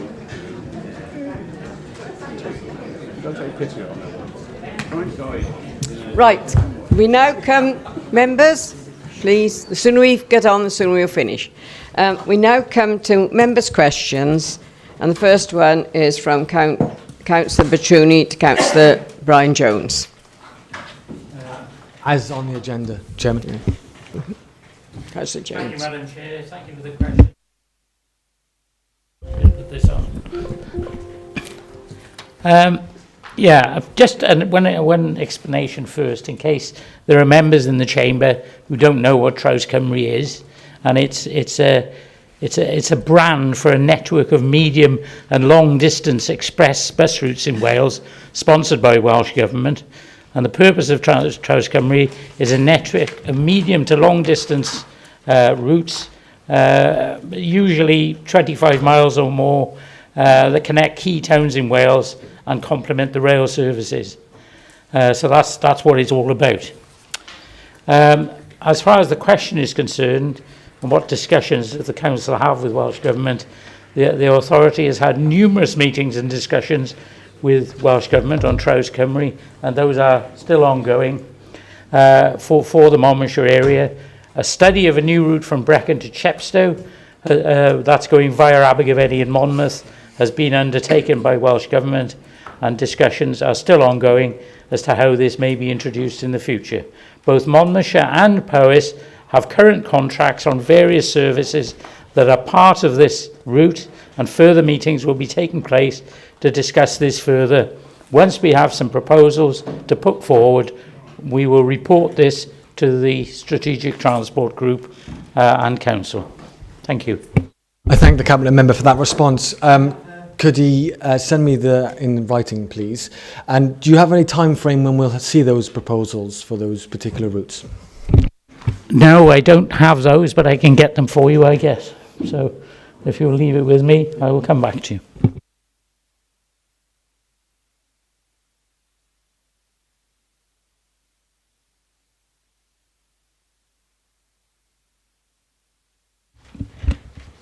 Councillor Junior. As on the agenda, Chairman, sorry. Sir John. Thank you very much for the questions. Now, I won't repeat the priorities I mentioned last time, but I will very briefly remind you. As I said at the last council meeting, our number one priority is to continue to drive up standards across the board. Now, as members are aware, students are sitting new GCSE qualifications this year. They're unlike and incomparable to previous years. 2017 will in effect be a new baseline, in effect year zero. So I won't be able to commit to any identification of measures or indicators until we've had the opportunity to review the very latest performance and understand how we've performed in these examinations compared to other similar local authorities. Thank you for that response. Yeah. Thank you for that response. Driving up standards, I assumed I listened to your response the first time. The way you couched it, it wasn't just Key Stage 4. It was all the key stages. Do we have any measures for all those key stages? And I also got from your response that it also led to teaching standards and driving up standards in a generic sense. So I was interested in what measures you actually used to assess that and understand that. Because if as an opposition leader or as even just a normal backbencher, how can I hold you to account if you just say drive up standards and that means nothing unless I can hold you to something? Councillor John. We're proud of the standards that we've delivered in recent years, but of course you look at the Estin inspections we've had, we've got a lot of good schools. We're proud of our performance in many of our schools. But as I said last time, good is not good enough. Even where we've got excellent examples of performance, we want to do better. So for instance, if you look at how we've performed in some of the key stages over recent years, foundation phase, we're currently ranked we're ranked first in Wales every year since 2012 out of all 22 local authorities, bar 1 year. If you look at Key Stage 2, we've been ranked first out of 22 local authorities for 3 of the last 5 years. Key Stage 3, we've been ranked third in Wales last year. And in Key Stage 4, we've been ranked first out of 22 local authorities for 2 of the last 3 years. But we recognise we still need to do better.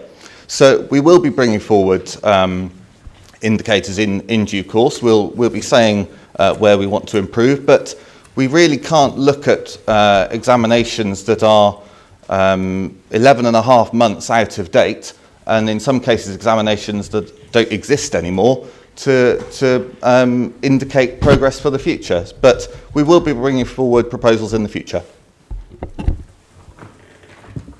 Question number 12.3. As on the agenda, Chairman.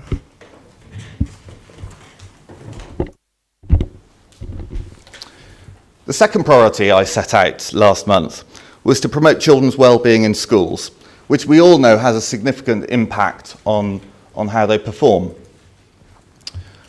We know that there are many things that have a bearing on young people's outcomes.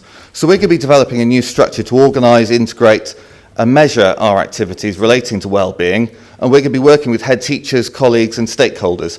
But I'm not going to compromise those discussions by making key announcements on measures today. So we've got no measures. We're in the future sometime get some measures on standards. We'll get some measures that won't be compromised now on well-being. There's no measures, councillors. We have no idea on how to deliver or how to measure our top 3 priorities in education, which is not surprising with this Conservative council, given their standards on education. A supplementary question. Questions now, Chairman. Thank you. The second question, the supplementary question on this is, what discussions has he had with members on the ADM and achieving his mythical measures of success on well-being of young people? So thank you. We got to a question in the end. We will be bringing forward proposals, but I'm not going to announce them just off the hoof. It's important that we take time, that we work closely with head teachers. I'm going around meeting as many head teachers as I can, discussing these issues, not just with teachers and head teachers, but also with the students themselves. We've got 36 schools in this county. You can appreciate, in the 30 days since our last meeting, I haven't got around 36 schools, but I'm going to be doing my best over the coming months to get around all of them. And I don't think it would be appropriate to make key policy announcements or put forward key indicators without having had those really important discussions with some of those stakeholders. And I repeat what I said last time, in that I'm also prepared to work with any member of this chamber who wants to contribute to that debate, be they of any political party or indeed none. Okay. In hope of ever getting an answer, as on the agenda. So the third priority I set out last month was to revise and update a number of key policy areas through consultation with students, parents, teachers and others. And also I said that we wanted to improve our school estate. Now, there are a number of consultations that I'm going to be launching in the autumn, but I'm not going to prejudice the results of those consultations by announcing specific indicators today. Haven't got the will.